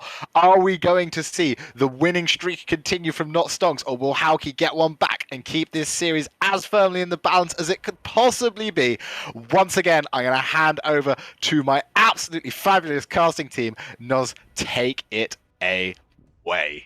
Thank you, thank you, thank you. So, game number 3 in this best of 5 series between Not Stonks eSports and HaukiGaming. On the left-hand side, in the blue corner, will be Not Stonks, with Yola on the Lucio, Zen playing Gul'dan, Moist on Lunara, Pexi playing Blaze, and Latexi on the Sonya. And on the right hand side, I forget all these words. We have HaukiGaming LSK playing Mei, Daku on the Thrall, Turbo on the Ragnaros, Maza on the Anduin, and Pumax on the Kael'thas. I am trying to eat at the same time as casting because snacks are important. Snack. Once again, we do see the sucky build coming out for Gul'dan. Blaze opting for new habits on level 1, which I think into a Mei, a Thrall, a Anduin, and a Kael'thas makes a lot of sense. Being able to have that little bit of extra safety and allow you to play a bit more aggressive and popping that D in order to get that unstoppable Globe quest. Obviously coming out for KT on level 1, so no convection shenanigans here, unfortunately. We do see Meatball coming out here from Ragnaros, which is very interesting. Usually you don't do that if you are the off lane, but I suppose... I suppose Mei is a little bit vulnerable, does pop her trait, and will be fine, walks away. We do see the Gul'dan committing to that sucky build that we saw in the last game as well. Indeed, and then to be honest, I don't know anything about Mei or Anduin talents. So we do have a disconnect Turba dropping for the side of Hauki. So we are going to have our first 3-2-3 of this series. Yesterday I was casting, and I think we had like pretty much 2 disconnects every game, so it did interrupt the flow of the series a little bit, but we've done well so far to only have the this is our first, I believe. Yeah, first balls of the series, always fun, just about to get up and go and grab something, and it's like, oh, probably should stay, otherwise this is going to be quality production value, although to be fair, some people only watch for the chair. Wouldn't like to say I'm adding any more value than it already has, but looks like we're going to have a little bit of a break here as one of our players has unfortunately dropped out. They'll be sorting that out nice and quickly, I hope. And I'm just going to take this moment to pine a little bit over the lack of a Malthael last pick, because I mean, Blaze Sonya Malthael into the triple front line would have been so spicy. A bit of kind of just 3 big Qs for Kael'thas, though, would be the one thing I would say. Not if you're behind him already, Noz. Not if you're behind him already. True. No, I like the Gul'dan, to be fair, and it does a lot of work into melee heavy comps, but my boy with the little scythes, you got to wrap the boy with the scythes. The Horrifies could potentially be pretty huge here again. Like Thrall just drops the Earthquake, and then you just throw a Horrify on top of that, and the Earthquake value is essentially diminished immediately. So could potentially be a good response there. Also, coming back to your very first point of comfort, Yeah. it worked really well for them last game.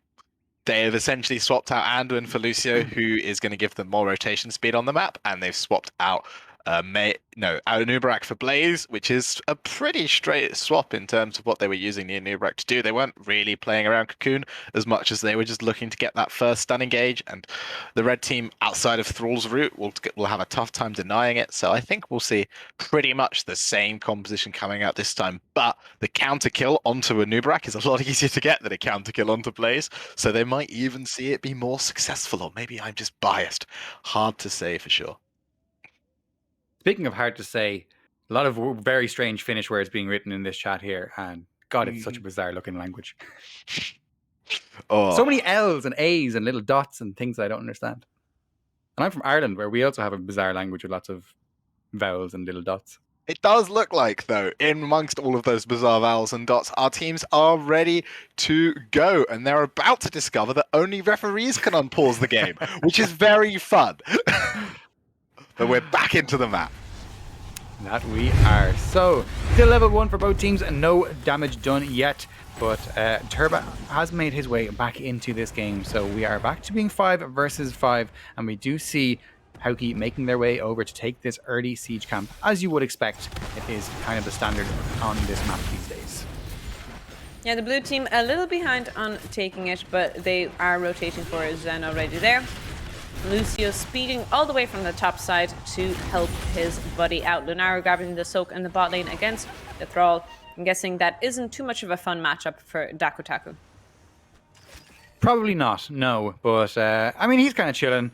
Obviously, Thrall, pretty weak in the early game, but does scale very, very well into the late game. His level 20 Earthquake can be one of the most game-changing ultimates in the game if they do manage to reach that stage. And I do think Hauki, again, pretty solid late-game tools if they do manage to get there. And obviously, Ragnaros, one of the best heroes in the game at helping you get to the late game, because he just slows the game down inherently with his motion core. Lots of battling in and out. Really good job by Mazza, by the way, earlier saving Kael'thas from that CC chain from Blaze and Sonya.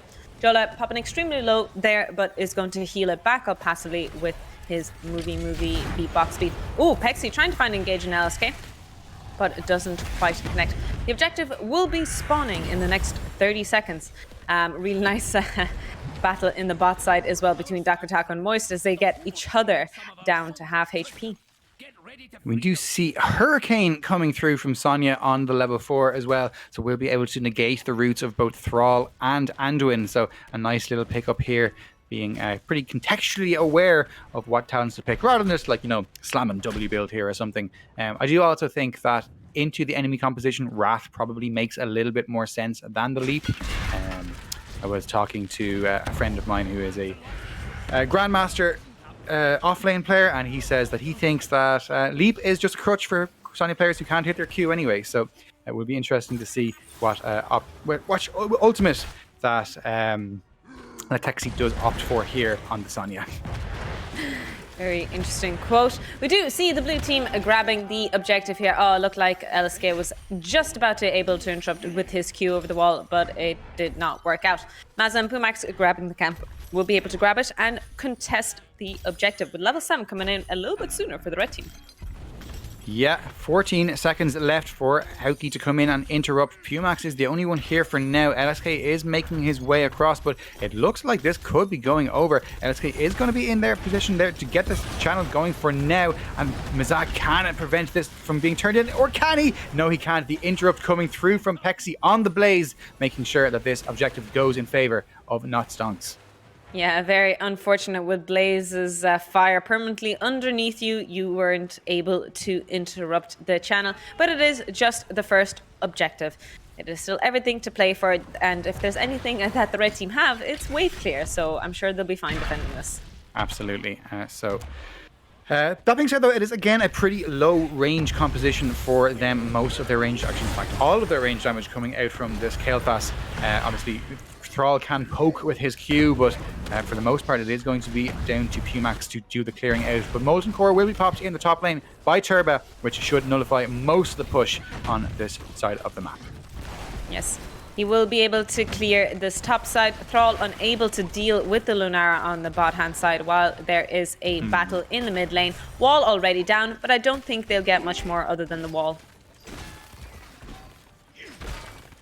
Yeah, probably not much. And we do see a nice engage potentially coming out for Hauki. They have made their way down, but Pexi looking in. He does split the uprights as going in onto Mazap.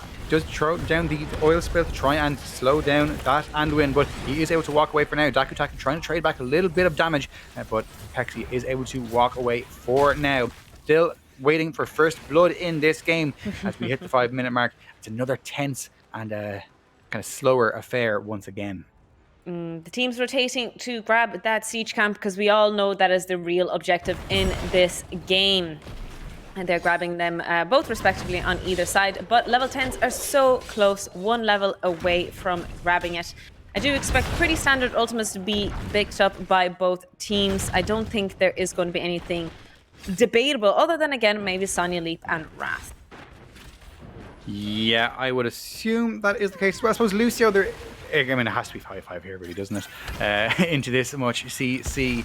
I think you could maybe make an argument for Sundering on Thrall, but again, I do expect to see the Earthquake coming through. As level 10 is now here for Not Stonks to Horrify. Of course, it is going to be Leap for Sonya, as well as the hippity-hoppity leaping strikes coming in for Lunara as well. Blaze actually going for Combustion over Bunker, though. That's a pretty spicy one. Okay, yeah, that's definitely the spiciest picks. And we see Lava Wave running it down through mid.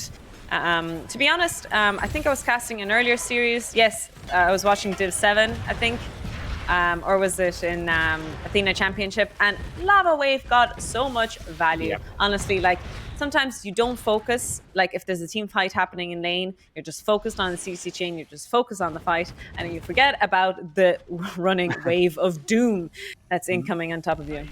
It is also just fantastic from a macro perspective. It really helps to stall the game out and help you get towards your late game team power spikes.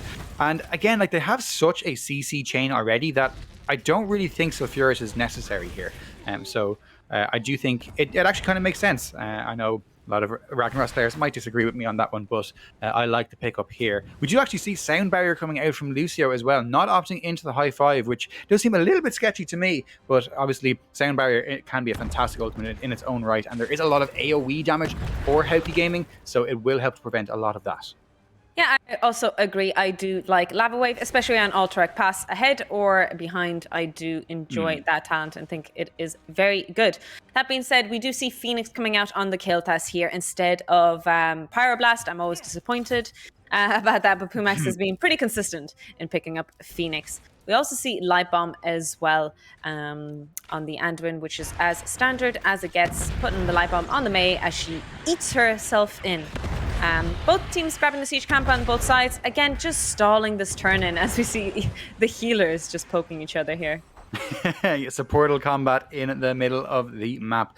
But yeah, both teams, I think, kind of just playing for level 13 now, making sure that they have this little next power spike before they really want to fight over the objective. This is something that we do see a lot of the time on Alterac Pass, where the teams will kind of ignore the objective and we'll just wait for talents to come in. Let's on the Sonya, having to leap away to safety after a potential engage coming out for the side of Hauki. LSK now having to jump to safety as well, as the combustion will get popped by Pexi, but not able to get too much with it. Ragnaros uses straight and the bot side to keep it alive at 100 HP, but there is a battle going on. Really nice route by Mazza onto the Blaze. He does pop his Unstoppable Fear, hitting LSK, separating him and the rest of the team. Thrall trying to keep him alive. May Ice Wall landing on two members of the blue team. Pull coming out from Andu Blaze. Counter Strike coming in, but the Lunara is hippity-hopping away. Fantastic Lucio Light Bomb, and it is Dakutaku who's going to fall for the red team. First blood comes in 9 minutes into the game as a huge engage coming in with the haunt from Gul'dan. There is nothing to fear except the fear itself. And that is a fantastic start for Not Stonks as they look to try and get this objective going. Yeah, the objective is up and running in favor of Not Stonks eSports. They are going to be able to grab it, but it is still level 13 versus level 13. Thrall is going to be back up in 8 seconds. Maybe the red team will step up and try to get some interrupts going. They do have some decent poke with this KT and the spaghetti build coming out from the Ragnaros, but it's a big engage onto Mazah. He pops the light bomb on himself to try and peel, but that is not going to be enough, and that is going to be another 2 kills going in favor of Not Stonks, as well as picking up this objective. They are starting to really turn the screw on their opponents as they have a nearly full level lead and are going to almost certainly snowball that even more with this objective. Yeah, the red team is so heavily on magic damage, relying heavily on magic damage, that level 7 suppressive fire from Blaze is just getting big out of value. Blaze is just not pressured here at all against Kael'thas or Ragnaros or even Thrall at this stage. So it is going to be a very free game for Blaze stepping up here. That being said, again, Lava Wave is a talent that gets you back into the game. Certainly is. Also on the point of that spell damage, Lunara getting greater spell shield on level 13 as well is going to mean that she can jump in a little bit more recklessly with that leaping strike. But a nice ice wall does come down from LSK as they try to potentially get an engage onto Latexi, but this Sonya, pretty tanky at this stage of the game, is able to just walk away for now. Top and bottom forts have fallen for Hauki as Not Stonks get some decent pressure with this second objective. They make their way now towards this middle lane, but they're going to try and get all 3 of the outer defenses taken down. Yeah, this is a tough situation indeed for HaukiGaming. They are playing a little bit from behind. Nice flank here by Pesky. Does get counter engaged on here, but again, he gets stunned, he gets CC'd. But a fantastic Ragnaros stun. Gul'dan just gets CC'd, but no commitment. Oh no. It looked pretty sketchy there for Not Stonks for a second. Turbo managing to get the Molten Core with 3 members of Not Stonks in the vicinity, but not enough follow-up, unfortunately, for the big raid boss to get too much value. And that is a big cooldown committed by Hauki. They're not going to have that available now for the next little while. So potentially a chance for Not Stonks to get a bit of siege going. They are making their way towards they've taken their camp and they're potentially setting up for this bottom boss. Yeah, they're looking to set it up. Sonya looking a little vulnerable and squishy. Taku might be in trouble, does himself away to safety. But the blue team stepping up here boldly. They know that they have a level 16. They know they can get away with this. I'm surprised that Blaze didn't go for the magic armor, just because there's so much magic damage on the enemy team. But I mean, he's already not taking damage, so maybe there's no need for it. Hauki still awaiting for their first kill of the game. In fact, Taku coming up and trying to scout this out, but it's going to be a little bit too late. Nice engage though coming in from Pexi onto the side of the enemy team. Manages to get pulled away though as he continues to run down. He pops his unstoppable, pops the combustion, and gets a big engage onto Taku. Taku uses Earthquake and he gets pulled to safety. Maza working overtime to keep his teammates alive. Lots of damage going out to Blaze, but again, we spoke about this. Blaze is just not pressured by this magic damage at all. Yeah, fantastic play from both teams, but so far Not Stonks taking a little bit of an advantage, and they are going to start getting some progress on their 3rd objective of the game. Obviously a bit longer of a timer to capture this one, so Hauki will have time to respond, and with all 5 members up and available, they are making their way towards this objective point where they will try and dissuade Not Stonks from getting this turn in. Yeah, they are trying to get this channel through, but it is it's very difficult. Gul'dan is doing a lot of poke, especially Blaze's one where he just puts the oil underneath. There's nothing you can do. It is burning you thoroughly. Really nice lava wave on the top side. Big wave coming in, and they're actually getting a lot of structural damage on the top side, which gives them an opportunity to start channeling the objective here, since Sonya had to catch that XP. Yep, again, one of the big strengths of Ragnaros, it just creates map pressure for free, essentially, to force Sonya to go to the top side, which does mean Hauki can start pressuring on this objective, which would be their first of the game and would help get them towards this late game, which I think their eyes are set on level 20 right now. NSK will go wide with the ice wall. Actually now maybe looking for a big engage on the side. Does pop the unstoppable, pops his combustion, but isn't able to find much of it. LSK is cornered off. Really nice pop, but a fantastic 3-man stun and a leap to follow up, and the Yandu an ultimate, and everyone is yeeted left and right. Pumax is the first to fall on the side of HaukiGaming. The rest of the blue team is out for blood. Mazza popping extremely low, does fall, and so does Kael'thas. Turba is just accepting his fate as he leaves Thrall behind. That is a full team wipe in favor of Not Stonks eSports. Pexi, that engage was sexy. Huge engage coming in from the Blaze. Manages to land a 3-man stun to kick off this team fight, and fantastic follow-up from Not Stonks as they get the full 5-man team wipe. They start the objective. They take this mid lane keep, and they are really snowballing this game out of control. Yeah, they're not even going for core right now because they know that the core is a bit too tanky at the moment. Yeah, obviously on All Track Pass, this unique core mechanic, it's very difficult to end if you have less than 2 keeps taken down. But with both bot lane and top lane keeps being exposed, getting that second keep of the game is definitely a possibility for them now. And level 20 is just around the corner. And Hauki, level 17, they are miles away from getting that big power spike. So things are looking very, very strong for Not Stonks right now. Lava wave being used up here to clear this top side to stop the blue team from sieging onto the top keep, which is a really nice idea. But the cavalry is just incoming now. There's nothing they can do. Yep, and level 20 here, we once again have that haunt, which we saw how powerful it can be in game number 2. But Turbo will pop the Molten Core, does get the stun onto the Texi on the Sonya, is able to walk away for now though. But that again, that's another big cooldown burned, and it does mean that they do get to clear out this top lane for free, but bot lane is still under a lot of pressure, and that is something that they're going to have to deal with eventually. Yes, they have grabbed the mid already a long time ago, and they're trying to get the bot. Really nice ice wall attempt here, but I don't think they're going to be able to do anything other than watch their bot keep fall. And with 2 keeps down, this is now very sketchy for Hauki. This is where ending becomes a possibility for Not Stonks. They have the level 20 advantage. It looks like they're going to move towards this camp as well. The camp very, very good at sieging on the core because it reduces the armor of the core even further. And if this is pushed in, they can potentially end. But LSK is going in with the light bomb on top of them. Oh my God. Any wombo combo enjoyers in the chat? Because oh my god, combustion into Hans with the leap to set it all up, and that is a 5-man team wipe. And game number 3 going over to Not Stonks eSports as they take the lead 2-1 in this series.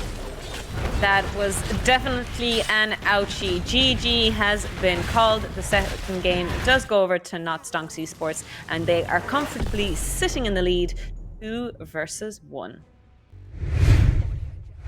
Very solid game coming out there from Not Stonks eSports. Hauki kept their cool for so long, but around that first turn in, you could tell the nerves started to play just a little bit. They bled a couple too many kills. They probably shouldn't have been in there at the end. That desperation where, honestly, I think when they look back, they'll agree they could completely have just given that camp and waited out the 20. So a little bit disappointing for them, maybe. Their nerves just playing up a little bit too much right at the death there. But now this is the real test of them. Can they regain that focus? Can they resettle their mental? They are still in with a chance of being in the Division 5 finals. There are 2 more maps that we're going to have to play.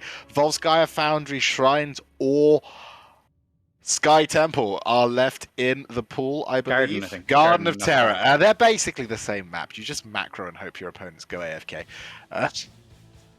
But no, three maps left that give them all good team fight outs. 3 maps that can't be decided by them being out-rotated. They're going to force their opponents to fight them at some point, so they're definitely still in with a chance here. They just got to refocus, recenter, and get back onto this game. But an incredible showing there from both teams. And of course, I'm a little bit happy to see the Blaze win, even with Combustion. How did you find that, Tofu? Even with Combustion. If you're going Blaze, you're only going Combustion. Look, my rule of thumb with Blaze is if you don't need Bunker, then you don't pick Bunker. Never pick Bunker for your teammates. You only do it for yourself. That's the solo queue mentality, though. No, this is competitive. No, it doesn't matter. Competitive or not competitive, my teammates won't press it. So here's the thing. True. So you only pick it for yourself. And I like it. Pexi was under no pressure at all that game. So I completely like the pick. You know, Sonya can leap out. Lunara has leap out as well. Well, Gul'dan is left to his own devices, but, you know, maybe he doesn't care about Gul'dan. He has horrified to for himself. Exactly. So it's all completely fine. The Combustion got a lot of value. You got a great wombo combo there at the end and a nice clip to share amongst your own friends or Discord. We do see that HaukiGaming are opting to go for first pick, which means that Not Stonks eSports are taking us to Volskaya Industries. I might go for a nap, so if we're going to have Volskaya.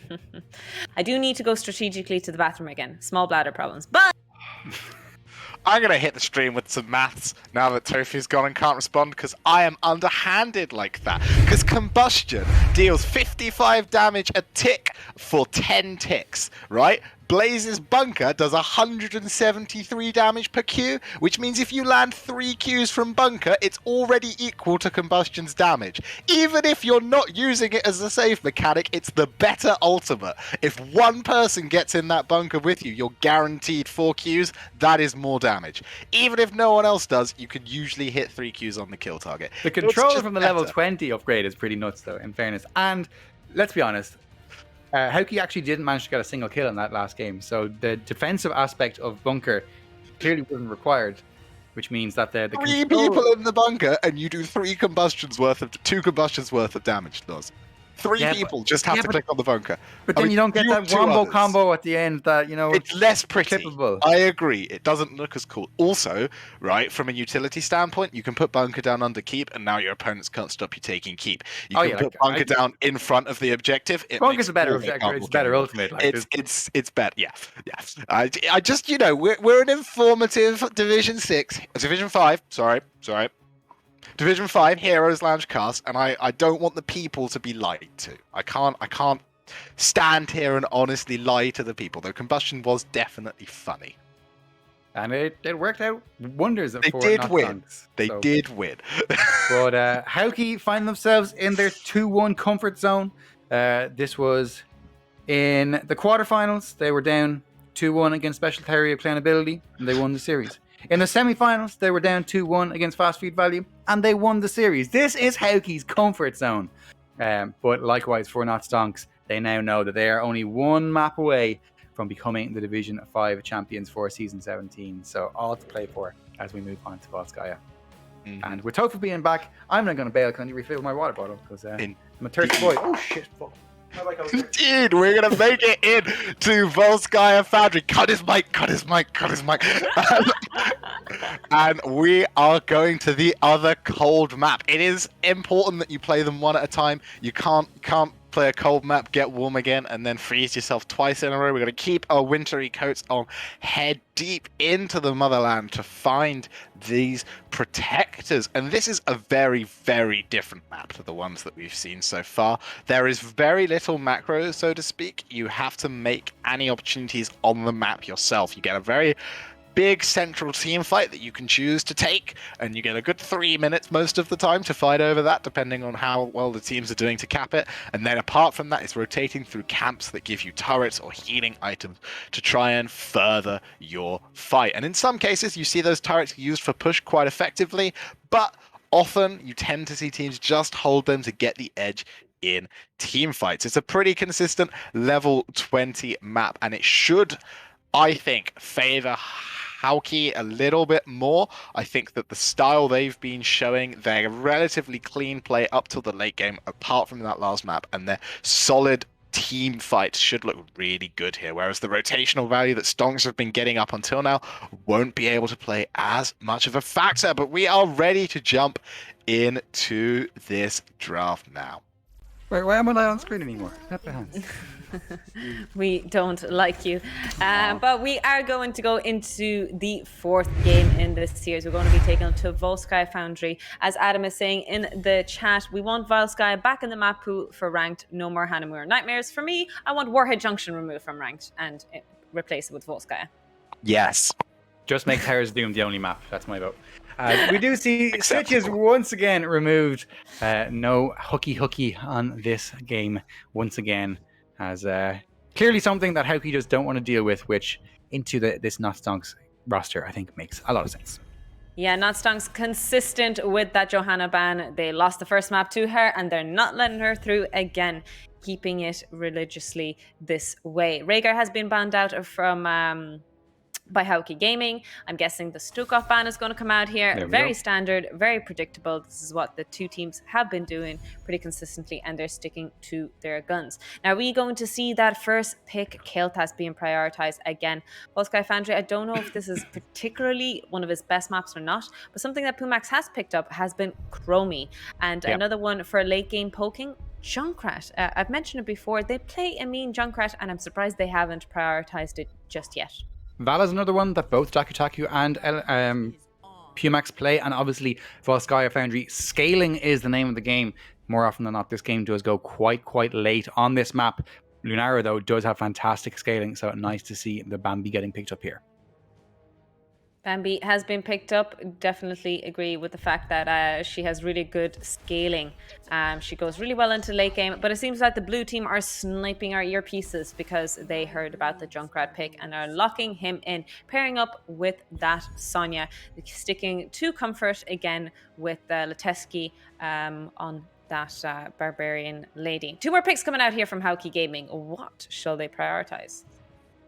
So we've seen a lot of Varian from them this season. Obviously, Varian and Lunara, not the ideal combination. Maybe Anduin will be something. And there we go. Mazad does pick up the Anduin. And Turba gets his hand on the Gazlo. We are going to see some clamps, especially for you, Tofu, I'm sure. Oh, I do love some good clamp action. I do feel that Gazlo's just in a rough spot these days where he can't be picked up as a DPS anymore, which was the fun that I did have. Yeah. But he's unfortunately just a bruiser. We do see that Kiltas respect ban coming out though, however. Yep, Mazaz. He got his fun in the last game and got to play his Fire Mage, but no more as it will be taken away.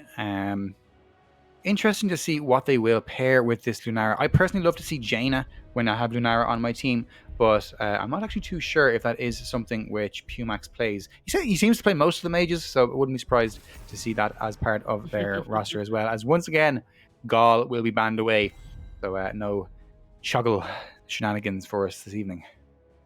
Yeah, something that Hauki did their homework on, and they're not letting that Cho Gaul through. But they're not doing the ultimate BM where you have to ban Gaul and Cho. Just to be sure, True. Just to be safe. 2 more picks coming out here from Not Stonks eSports. They're going to lock in that Nubarak and Vala herself. Something that you mentioned earlier that scales really well. Yep, Vala very strong on this map. It is actually a strat that you can go for of just like give the first protector to your enemies and then let Vala stack off of it. Obviously, every 50 auto attacks that she lands on a hero, which the protector counts as, means that you increase the damage of your hatred, which if you can get into the late game and kind of stack off that protector for free, it does mean that you can get some pretty free scaling. But speaking of scaling, we do see the Tassadar locked in once again for Pumax and going to be paired with a Garrosh coming out for LSK. Yeah, I'm very interested with this Garrosh pick. I think Garrosh is really hard to play into. Vala, Lucio, Sonya, and Junkrat. I think LSK is going to have his hands full in this game. I also think that Garrosh doesn't do that well unless you have lots of brushes and bushes and lots of rotations and ganks to do out of it. And I don't think Volskaya Industry is that kind of map. Yeah, might be a difficult one. I think it's a pretty good tank matchup into the Anubarak. Even Sonya as well. The two of them kind of just want to jump in, and both Taunt and Decimate can do a lot of work if they do jump in. But we will see how these teams do, as it is potentially our last game of the day, as Not Stonks will be looking to close things out. Hauki, though, trying to force a game 5. Little bit scary for that Vala. The Lunara dive is very potent, and Lucio's Vala save is a little bit lackluster, so she's going to have to be really careful. But both drafts have definitely got some very strong and blatant win conditions, though. Going into our 4th map of the Division 5 finals, Not Stonks have a 2-1 lead over HaukiGaming. Can they close it out here, or will Hauki bring us to the game 5, potentially for the final time today? I'm going to hand over to Nosnary. Thank you very much, Luca, as we do have once again Not Stonks Esport on the left-hand side with Yola on the Lucio once again, Pexi picking up a Nubarak for the 2nd time in this series, Moist on the Junkrat, Zen showing off the Vala, and Latexi on the Sonya. And we have on the right-hand side in the red team, HaukiGaming, Dakutaku playing the Lunara, Pumax on the Tassadar, Anduin is being played by Mazah Hazah, LSK on the Garrosh, and Turba playing Gazlo, giving him the clamps. So we do see the auto attack build coming out for Vala. No real surprise there. Body check getting picked up by Garrosh. Obviously, this used to be like 3 different separate talents, and they've put them all into one now. So LSK taking the chance to take this talent for a spin in this series. You can probably talk about the Gazlo talents a bit better than me as Big Game Hunter. Something you would normally go for yourself? No, it isn't. I usually go for more stun damage because I go for the wombo combo. I feel like that's really the best thing that Gazlo provides is his grab bomb and the stuns on top of it and the CC chain. I do believe in E-build Gazlo. But that being said, anything is possible. Really nice anchoring there by LSK, but a counter engage here coming in from Pexi. Double stun, double boop. Lateski is pushed by the wall onto the other side. And we see not stonks eSports doing this again, putting Moist in the bot lane against the melee DPS player. This is just mean. Yeah, Not honoring the solo lane strat. Ranged off lane is disgusting. Doesn't matter which MOBA you're playing. But neither team going for the early camp. 15 seconds in, lads. What's going on here? You know, this map has been played the same way for about 6 years now. You just take the camp on cooldown. But Hauki do make their way over towards it. Dakutaku and Maza getting onto that camp a little bit later, but still well ahead of their opponents as Notstonks are ignoring that for now and are potentially scouting around the healing camp. No, in fact, they are going to fall back to their bruiser camp by the looks of things. Yeah, Big Lupu is correct in the chat. The team that has Lunara has won the game. She's been in all of the 3 games and she's won every single series. So if that statement is true, we are expecting Hauki to take the win and taking us to the best of 5. Very interesting prioritization and camp take from Not Stonks Esports. They're actually taking that camp that you mentioned earlier, the siege camp, and then going to fortification camp. Very reverse of from usual strats. Yeah, I'd be interested to see maybe they have something in mind here. Obviously, if you can pull out kind of weird strategic decisions like this that teams aren't used to playing against, a lot of times it can throw you off. If teams are expected to play a certain way a lot of the times, and that means that more often than not, the opposition kind of knows how to deal with it because this is the standard way of playing. So if you can mix things up and in a way that actually makes sense, it can be a very effective tool in a macro decision-making sense. But maybe now an engage onto Pexi. The flip comes out from LSK. Damage going down from Maza and the Dakutaku. He looks like he's going to get away from now. The wall comes in to prevent him from diving away, and that is going to be first blood going over to Hauki. First blood goes over to Hauki. Lunara is a pest and a half to be against the Beetle King, you know. Even though he has the magic resist and armor, her auto attacks still hit hard, and the same could be said for Taster. This means that HaukiGaming will be able to get the support camp here. It is a very important camp in the early game, scales pretty decently into late game, and it's just another budget support. Really nice move there by Oyola there. Yeah, it was looking a little bit sketchy for Lucio, but a nice boop. LSK not opting to pop the Indomitable there to make sure that he can get onto the Lucio. So it's one of those sort of things that when you're running out of Lucio, you don't really think, oh, you're just going to boot me away. But maybe he will be aware of that in future, as we do now see Hauki making their way down to this objective point. They get a few percentage on their side, but backing off for now, as Notstonks will instead take control of the point. Yeah, they're trying to take control of the point. LSK doing a little bit of damage here, trying to stop the channel from going through completely. But the power of Junkrat, those mines are annoying to deal with, and it's only going to get worse as he's committing to the full mine, to the full chattering teeth weird build. It's so frustrating to play into, but LSK on this garage proving to be a bit difficult to play into as well. Does a good job of forcing the side of Notstonks away for now, and they are going to get some more progress on the board. 34% currently for Notstonks, and it's ticking up to about 20% now for Hauki. But the engage goes in from Pexi onto Dakutaku, forces the pull away from Mazap. LSK still holding onto that healing camp, as we do see the turret being dropped by Notstonks. Notstonks committing that turret. It means that the red team are in a slight advantageous position. They can grab the fortification grab another turret if they want. Task did grab the top soak as well. Valor rotating to catch up on it. Gazlo and Sonya grabbing the bot lane. So yeah, I do expect the red team to maybe grab the fortification cap and contest the objective. The other option is that they can actually just give this objective over. They do have really good defense between the Tassadar and the Lunara, once again, similar to Tomb of the Spider Queen. And again, it doesn't allow Valor to stack for free, as we do see the flip now onto the Anubrak. Nice wall coming out from Pumax as well, but not quite enough damage follow-up just yet. Potentially, though, making the engage onto this camp. Mazah coming in boldly on the Anduin, but not able to get anything done. Pexi now coming in with the counter engage, and that is going to be dead. Anduin, LSK dropping pretty low as well, as Pexi is trying to run down the enemy backline. Dropping super low as LSK. He's down to 200 HP, and Zen is hungry for blood. Misses the Q and will go down. First blood for Hauki, as they even things up in this fight for a 1-for-1. Well, first blood went actually to Anduin and Hauki, if you mean it in that way. Anduin was the first one to fall. Not Stonks eSports is going to have the objective though, and they're going to get a level 10 lead. So this team fight actually favored Not Stonks eSports in a way. Anubrak and Junkrat are sitting in the Triglav. They're mining the mid lane, getting rid of that wall and rotating topside. God, the Triglav is so useless now. Look how little damage it did and how much damage it has taken. Please, Blizzard, just buff it again. I know it used to be OP, but it's so underpowered now that it just feels so bad every time you take this objective. But again, they did get the front wall out of it, so not an entire waste of time for Not Stonks. And obviously, they are going to be scaling up as the game goes on. 32 stacks for the Vala.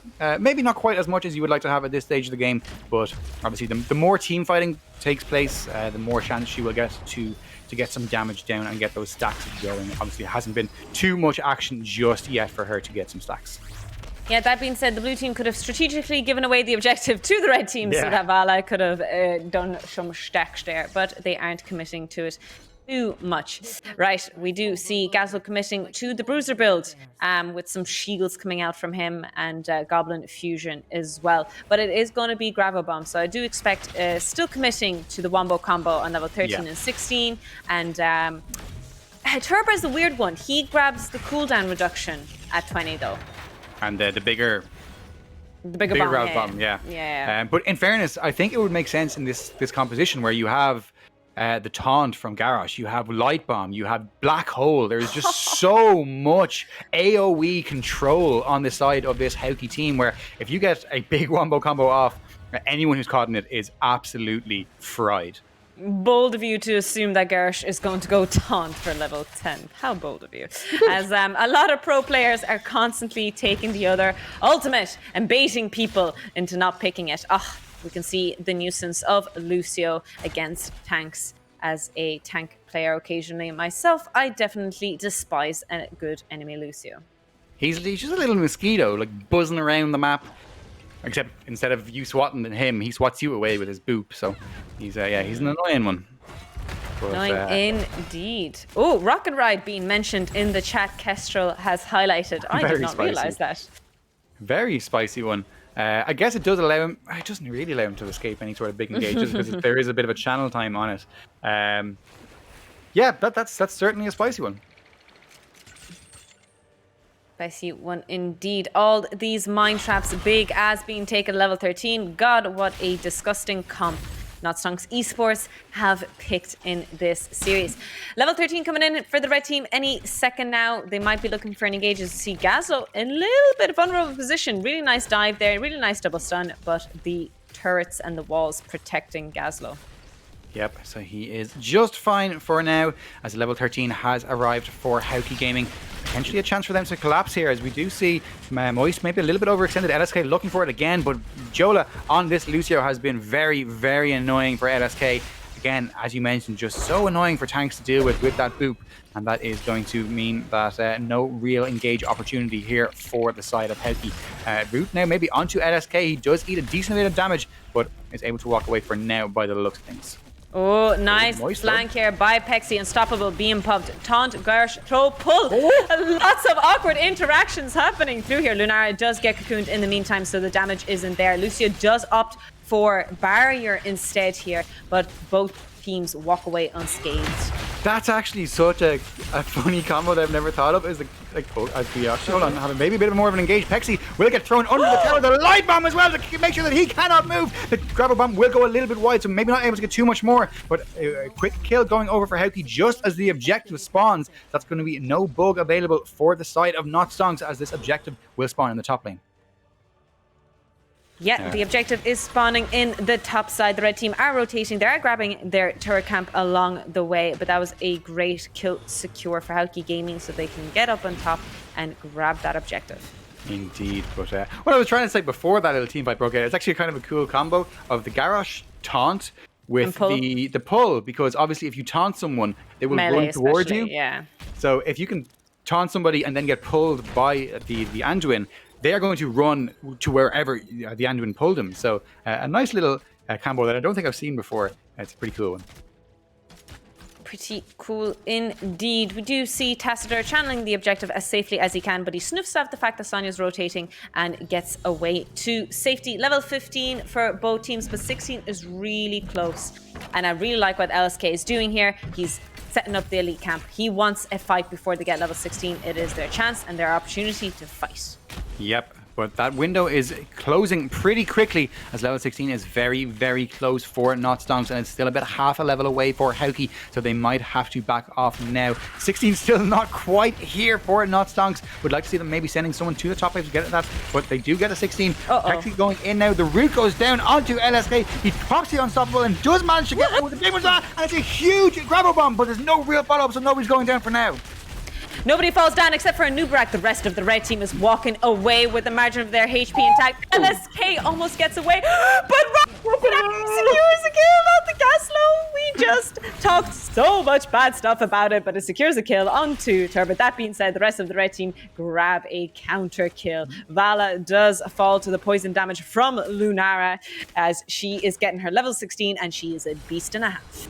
Yeah, and with Vala now having 2 deaths, this is the point where that level 1 talent starts to become a little bit less valuable. Obviously, it has this gambit functionality within it where every time you die, you lose 5% attack speed. So she's now only getting 15% attack speed. And currently sitting on 71 stacks means she's only getting 1 extra % damage on each hatred stack. So the the auto attack build Vala not getting as much value as they would like. And that does potentially swing things in favor of Hauki in terms of the late game scaling potential. We do see 16s here for them now. Again, we talked about it in game number 1, Thermal Lance and Accelerated Contamination. Both pretty big power spikes for the DPS on the side of Hauki as they are now looking to try and get their first protector of the game. Yeah, so this build that's coming out from Gaz is what I'd like to call or consider a hybrid build between Bruiser and Wombo Combo, taking the important Wombo Combo talents, but also taking as many sustain as possible. That being said, Turbo is the one who gets into the Trig Lab. It is level 17. It can dish out a little bit more damage than usual, but it's still not that great. It will be interesting to see where they take it, though. It looks like they're moving towards the bottom lane, which I do think is more often than not. Oh, actually, on Pexing going in. He does get the cocoon down onto Tassadar, but he's going to be taunted and thrown into the middle of the enemy team. He doesn't have his escape, and Mazat will have to pull his tank to safety. But Pumax now maybe in a little bit of damage potential and is going to fall, but it is going to be 2 for nothing, in fact, as Garrosh will also go down. Gazzo's like, just keep swimming, just keep swimming. While that whole fight was happening, 5v4, Gazzo rotated across the map to try and do something on the bot side. But because he has to do some damage to the wave, he actually doesn't get a whole lot of value. Imagine. Top lane, though, and Vala actually gets a kill onto the Nara. Zen dropping pretty low, but somehow it's another 2 kills for Hauki, or for Not Stonks in the top lane. Damn. Well done, Zen, redeeming himself with that Vala, getting a lot of stacks in the meantime, almost 100, getting that secondary stacks as they're going to get the top fort. That they are, and the mid lane for it, as they really try to just break the map open as they propel themselves further and further towards that level 20, which will be huge for them. Obviously, Farflight Quiver for Vala, this is when she becomes an absolute menace to deal with, just being able to deal so much damage from so far away. But LSK, big engage, big taunt under the tower, that's going to be surely a kill, as Lucio will be the first one to fall. Pumax dropping super low, does have the phase shift to safety, as we do see Junkrat now with the rocket ride, looking for the Tassadar, but not able to find them. Obviously out of vision there, so nice job by Pumax to get away for safety. But a nice engage from the rest of Not Stonks as they do seal away the siege camp. Really nice attempt, but it is a nice counter kill there, or not counter kill, a kill, I guess, for the red team. They're a level behind, so they do kind of need it. They are going to be able to clear the siege camp on the top side, level 19 coming in. 1 more level, and they're matching Not Stonks eSports. That being said, just because they don't have level 20 doesn't mean they can't take a fight, especially since the blue team don't have a healer. Very, very true. It might be an opportunity for them to look for something. LSK positioning in a way that he will be able to spot out any potential engage, but they do see now Junkrat and Anubrak showing on the top wave, so they know. They have a decent bit of information about where Not Stonks are trying to play for in this current situation of the map, but next objective will be spawning on the bot side. Both teams still have their forests up, which does of course mean that they will have their healing fountains crucially if there is a big team fight to break out over this third objective. Gazlo is clearing the bot side ever so close to level 20. Sonya playing out of vision, really smartly done as the rest of the blue team grab the Siege Champ. But Anubarak is trying to burrow in. Nice jukes left and right. Turbo might need to commit his ultimate here to save himself, but he doesn't do so. The rest of the blue team rotating. Turbo still a little bold. Yeah, it looked like he was kind of baiting there a little bit. Is still in position though if they want to get a nice engage. It's a good wall there to prevent Texi from being able to run away. But look at this. I mean, this is where Junkrat also starts to become really, really annoying to deal with in terms of his poke. Getting these endless nades, sorry, the spread volley on 16 and cannonball on 20. It's just so difficult to dodge all of these balls being thrown at your face. Absolutely, but again, playing the Garish, it might be difficult to kind of engage, but Pexi finds an engage for the red team. Leap in 4 people with Anduin Apple on top of Turba trying to counter-engage. Really nice turrets being placed left and right, and the healing camps. LSK actually surviving all that damage out. Lateska popping extremely low, but Kumax trying to follow up. Oh, so much damage being dished left and right. Rocket Right coming in hot. Yep, and doesn't manage to secure anything just on this occasion. But I mean, every ultimate in the game being thrown down, and there's only 1 kill. The tank for Not Stonks does go down, but LSK now has his eyes on Joe. There's so much damage coming out from Pumax on this Tassazar, but they're not able to get the kill just yet. And they will be able to potentially get control of this bottom point, though it is spawning in 5 seconds time. Looks like they're walking away for now. Support camp not up for another 40 seconds or so. Fortification camps up for Not Stonks, but the other side, HaukiGaming isn't up for another 20 seconds or so. Yeah, Garish trying to step up here, finds a pickoff, gets a taunt onto Sonya, but doesn't want to commit throwing that Sonya. Leap landing on 2 members of the red team. Really nice pull there by Maza, but Vala's ultimate actually catches him out. The tank is down for HaukiGaming while Anubarak has respawned for Not Stonks eSports. This is a great position for them to lead on and dominate. Yep, they will have their eyes fixed firmly on this objective. Teams now are both falling back to take their turret camp, so a little bit of extra defense for Hauki potentially, or a chance for Not Stonks to press their advantage even further as they look to... I think the third objective is usually when you try to open up the map significantly. This is where the Protector starts to become not completely useless, essentially. But it is still difficult. I mean, one of the hardest parts of this map is deciding who actually gets into the Protector. I think Junkrat definitely stays out, but apart from that, it's difficult to see. Oh, big damage onto Zen, though. Yeah, big damage coming in from Taku. It's one of the things that I'm worried about. If I know that, you know, for Srath and, you know, Thornwood Vine is doing a lot of work and a lot of poke damage. But I wonder if it would have been better to commit to Leaping Stripe just to get that secured kill on Vala every time. I wonder how, I wonder why. If Garrosh throws you, you will fly. But, yeah, moving down to the bottom lane now to try and get a bit more objective control. The siege, sorry, the healing camp was picked up by Zen, so it is going to give a bit of an advantage just in terms of the raw itemization that they have on the side of Not Stonks. But maybe getting a pick now will be a big chance for them to turn around. The taunt goes down, the light bomb as well to follow up, and the Teski is dropping super low. Like the black hole going out as well, but nobody's dying, and there's a huge leap into the backline. Huge leap in the back line, but it is Lunara who falls. LSK is popping extremely low. Anduin in the cocoon, and it looks like this is over. Rocket Ride value as they secure the kill on Turba. I think this is GG. Not Stonks eSports are mounting up. That being said, it is still a core call where they don't have an empty core. Everything and anything is clownable as we see a CC chain coming out here on Pumax, and Pumax guaranteeing the win for Not Stonks eSports. Pretty much. They do have obviously fantastic siege damage with this Vala, with this Junkrat, and they have their eyes on this core. And ladies and gentlemen, give it up for Not Stonks eSports, your Season 17 Division 5 champions. GG, well played coming out from both teams. Torella indeed. At least one Finnish team is definitely going to have fun tonight.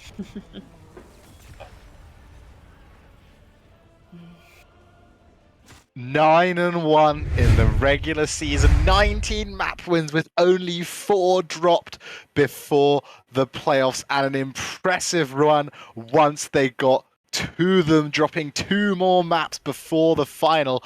3-1 seems to be the magic number for not Stonks eSports. They have put in an incredibly impressive display here today. Beautifully well played by them, and they are your well-deserved Division 5 champions. One of these lads will be on the way to you guys as soon as Petman pulls his finger out of his arse, essentially, and gets on to you to... 3 to 5 working years. Yeah. But yeah, fantastic series once again. Huge congratulations to Not Stonks, and commiserations to HaukiGaming, second season in a row as runners-up. Still a fantastic achievement, making it to the finals in your first season after promotion. That's not something that we see all too often. So commiserations to the Finnish Fishies, but a big, big congratulations to their opponents. Also from Finland, Not Stonks eSports, who claim the Division 5 title for this year or season. We're going to be sorting ourselves out an interview with the players of Not Stonks eSports very soon, so that's going to be a lot of fun to hear their perspective on this map. But as previous Division 6 winners, what can you say? What does it feel like to be the winner of a Heroes Lounge Cup? What can you share with the people, Tofu?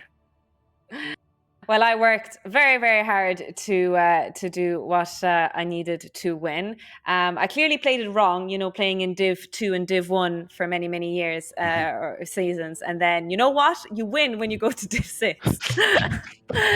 Clearly, that was the stretch. No, I had a fantastic experience in Div 6 because, fine, I had a lot of experience in Heroes Lounge, but I made a team of my friends, my mods basically, and my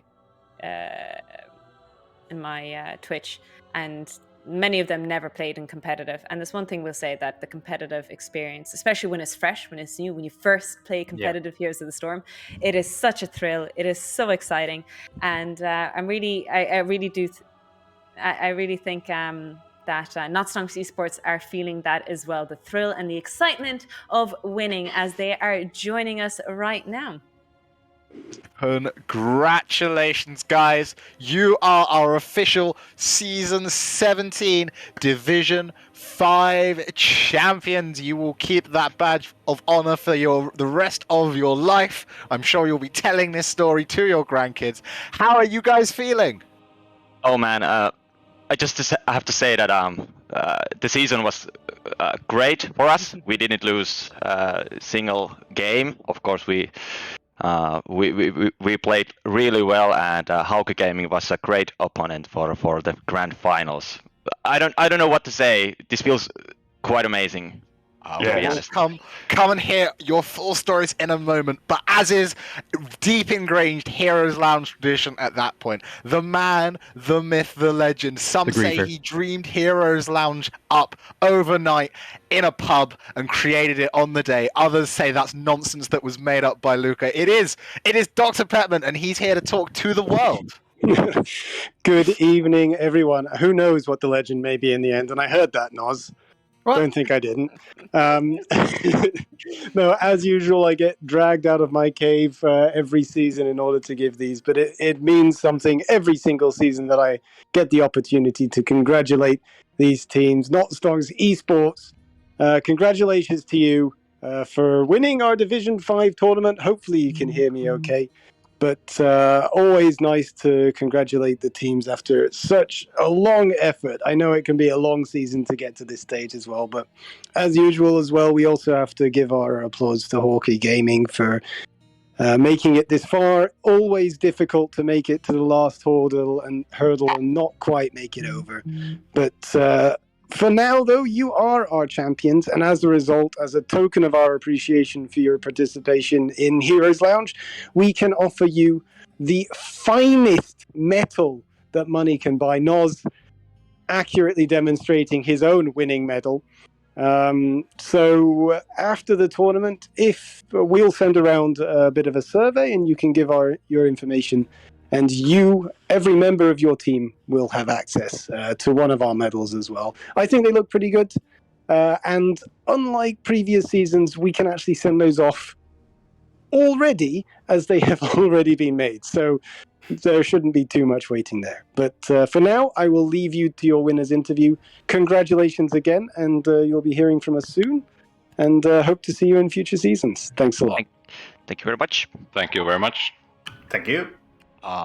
Fantastic master of lounge there, crawling back into his dark room where he can hide and sleep for another season. But let's not let him take away from the incredible achievement. Not Stonks eSports. How are you guys feeling? We're feeling good. That's the most Finnish answer I have ever heard. We actually agreed on this that we will behave as a Finnish people like they do. So- Quite. You're No, representing. we are. So there's no Torilla tonight then, no? It is I think- Torille tonight, yes. Yeah, it was very easy to hire the Tori because we know that it was meant to be to the Torille today because two Finnish teams were playing. Hopefully Hauki will join us at the Tori. Yeah. I don't know. We played quite well throughout the season. This was actually our second season. We lost on the season 16. We lost on first playoff matches. So this feels quite great to like win all the games and of course get the grand finalist win here. So of course it feels quite great.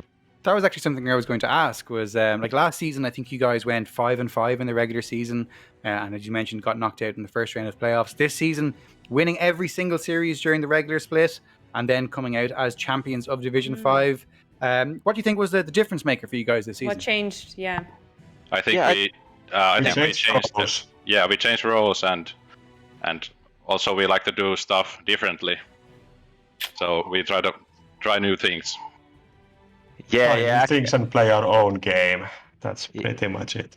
Yeah, actually, we went for example, myself, I went from tank to healer, so basically from the front line to back line, and I think that those changes we did on the off season, just I think that we found ourselves in this kind of we have always been quite a heavy like team fight. We like to team fight. We don't like that much playing the macro of the maps. We like to go on hard on the teams and try to invade camps and things like that. But I think that the changes we did on the roles enabled us to like achieve the team fighting potential and the aggressive play style we wanted to.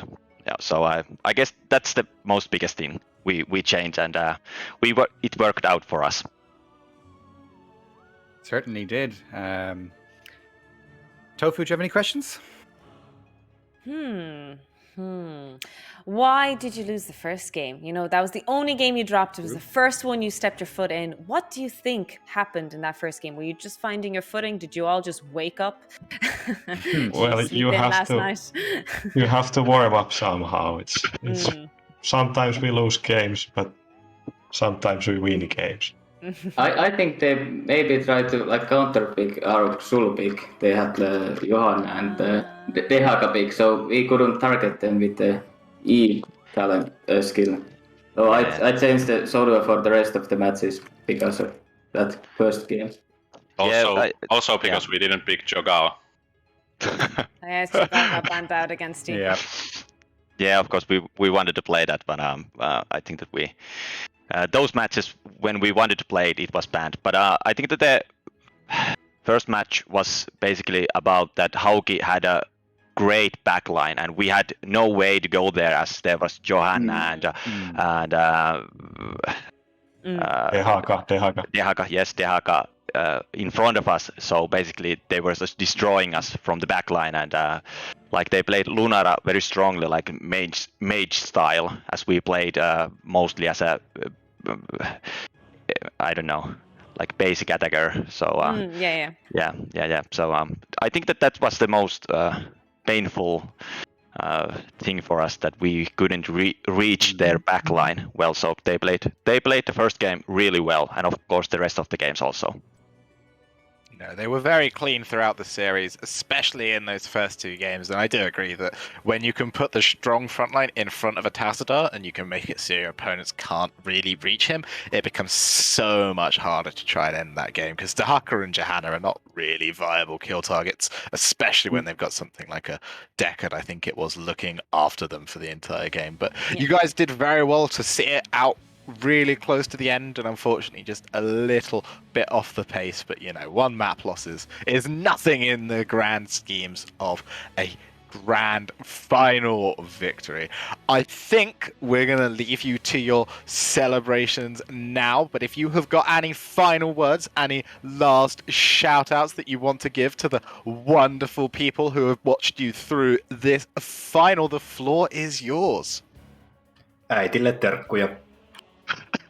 That was basically a hello to mom, but Kote, you can go. Thanks to all the Heroes Lounge people. It's been really great. Yeah, Second season in, but so far it's been really great, and thanks for all the effort. Yeah, that's the most biggest thing, and of course you will see us in the Division 4 for the next season. So See you there. thanks. Well, a massive thank you then to all of you guys for turning up. You put on an amazing show for us today. You can all go and be very, very happy with this afternoon. A massive thank you as well to Tofu and Noz. They have joined me and done an absolutely fantastic job of casting both of these games. We only had to cut Noz's mic once. It's frankly a bit of a world record at this point. I don't think we ever had to cut Tofu's mic, so massive pat on the back there for both of you guys. And we are going to have some incredible games coming up in half an hour. It's going to be Division 4. I'm not going to try and pronounce those names. Maybe one of my co-casters will go for it in their sign-off. But I'm going to say a massive thank you to everyone who's been involved and watching. Make sure you stay tuned for the afternoon when Samu, Skizzer, I hope... Oh, is it Kex and Kestrel? I don't even know anymore. My mind is dead. Skizzer and Kestrel, 2 out of 3. I knew it was one of them. They're going to be giving you an absolutely brilliant game. So, final words for Noz and Tofu, and thank you so much for casting this with me. Yeah, just again want to repeat myself. Fantastic. Congratulations to Not Stonks on a really, really excellent season. And again, huge commiserations to HaukiGaming. I know these guys obviously bounced back super well after losing the Division 6 final last season. So I'm very much expecting them to bounce back, and hopefully they can go one step further and win Division 5 next split. Yeah, I think everything has been summed up and said. Thank you so much for mods and casters and everyone else who makes Heroes Lounge possible. If you are looking to help us out, please do sign up as a volunteer. We're always in need of more fresh blood. That's probably just a side note. Fresh meat. And yeah, let's all go eat because we're all hungry. True. Bye bye. Bye bye.